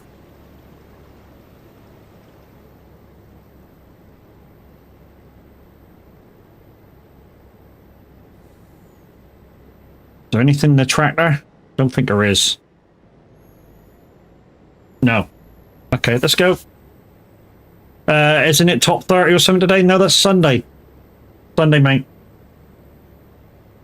Sunday at midday is the big top 30. And normally before the big top 30, normally is DJ Pat with Awesome 80s. My favourite two shows on a Sunday, people, is when I'm not doing anything on SR. 2 hours of 80s followed by the big top 30, which sometimes is a very big surprise of what's number one. I mean, sometimes you can kind of guess if you've been listening all week, but there's sometimes where you go, yeah, this week I don't know. You know, really don't know what's going to be number one this week.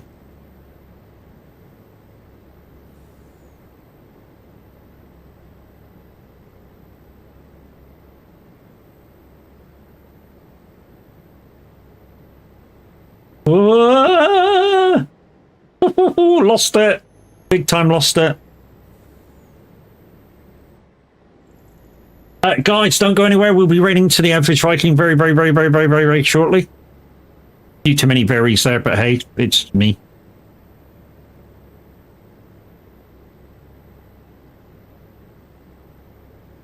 Don't go anywhere. We shall get you there, peoples.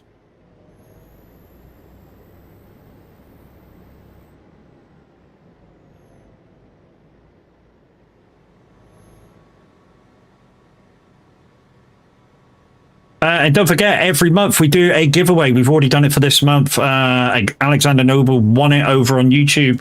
And he very gracefully, because he had the main prize, donated the main prize to Kev. Just shows you what community love does for everybody.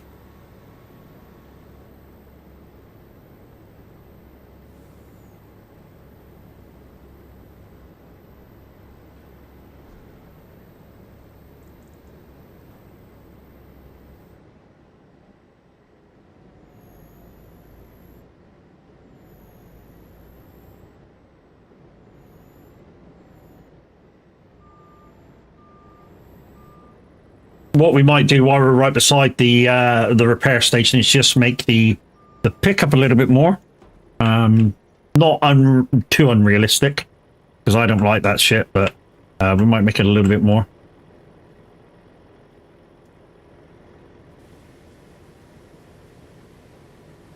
I mean, we're not going to get there to the next job anyway. Normally the jobs are like half hour long on ETS, so we'll meet them on the next job.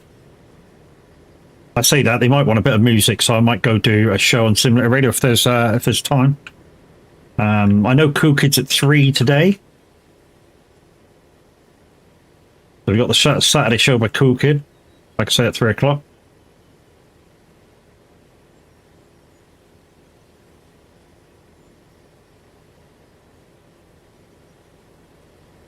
Better run, better take cover. Right. Go into the unrealistic header. It doesn't need repairing. Let's do unrealistic 10 meter. That's 20 meter. That'll do. I don't want, like I said, I don't want too much of an unrealistic.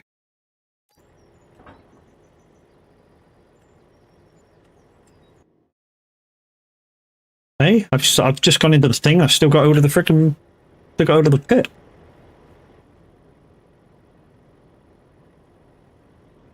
And what we do want to do is take a little bit of fuel.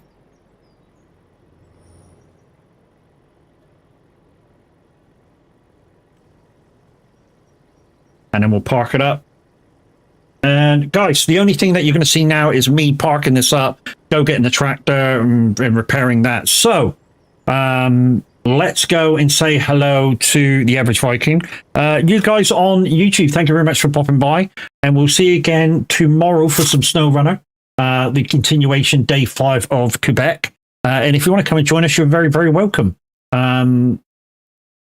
Hopefully, Minute will be on tomorrow, so I don't have to do the very early. Otherwise, I'll be playing SnowRunner on my own. Because, yeah, Kev won't be up that early.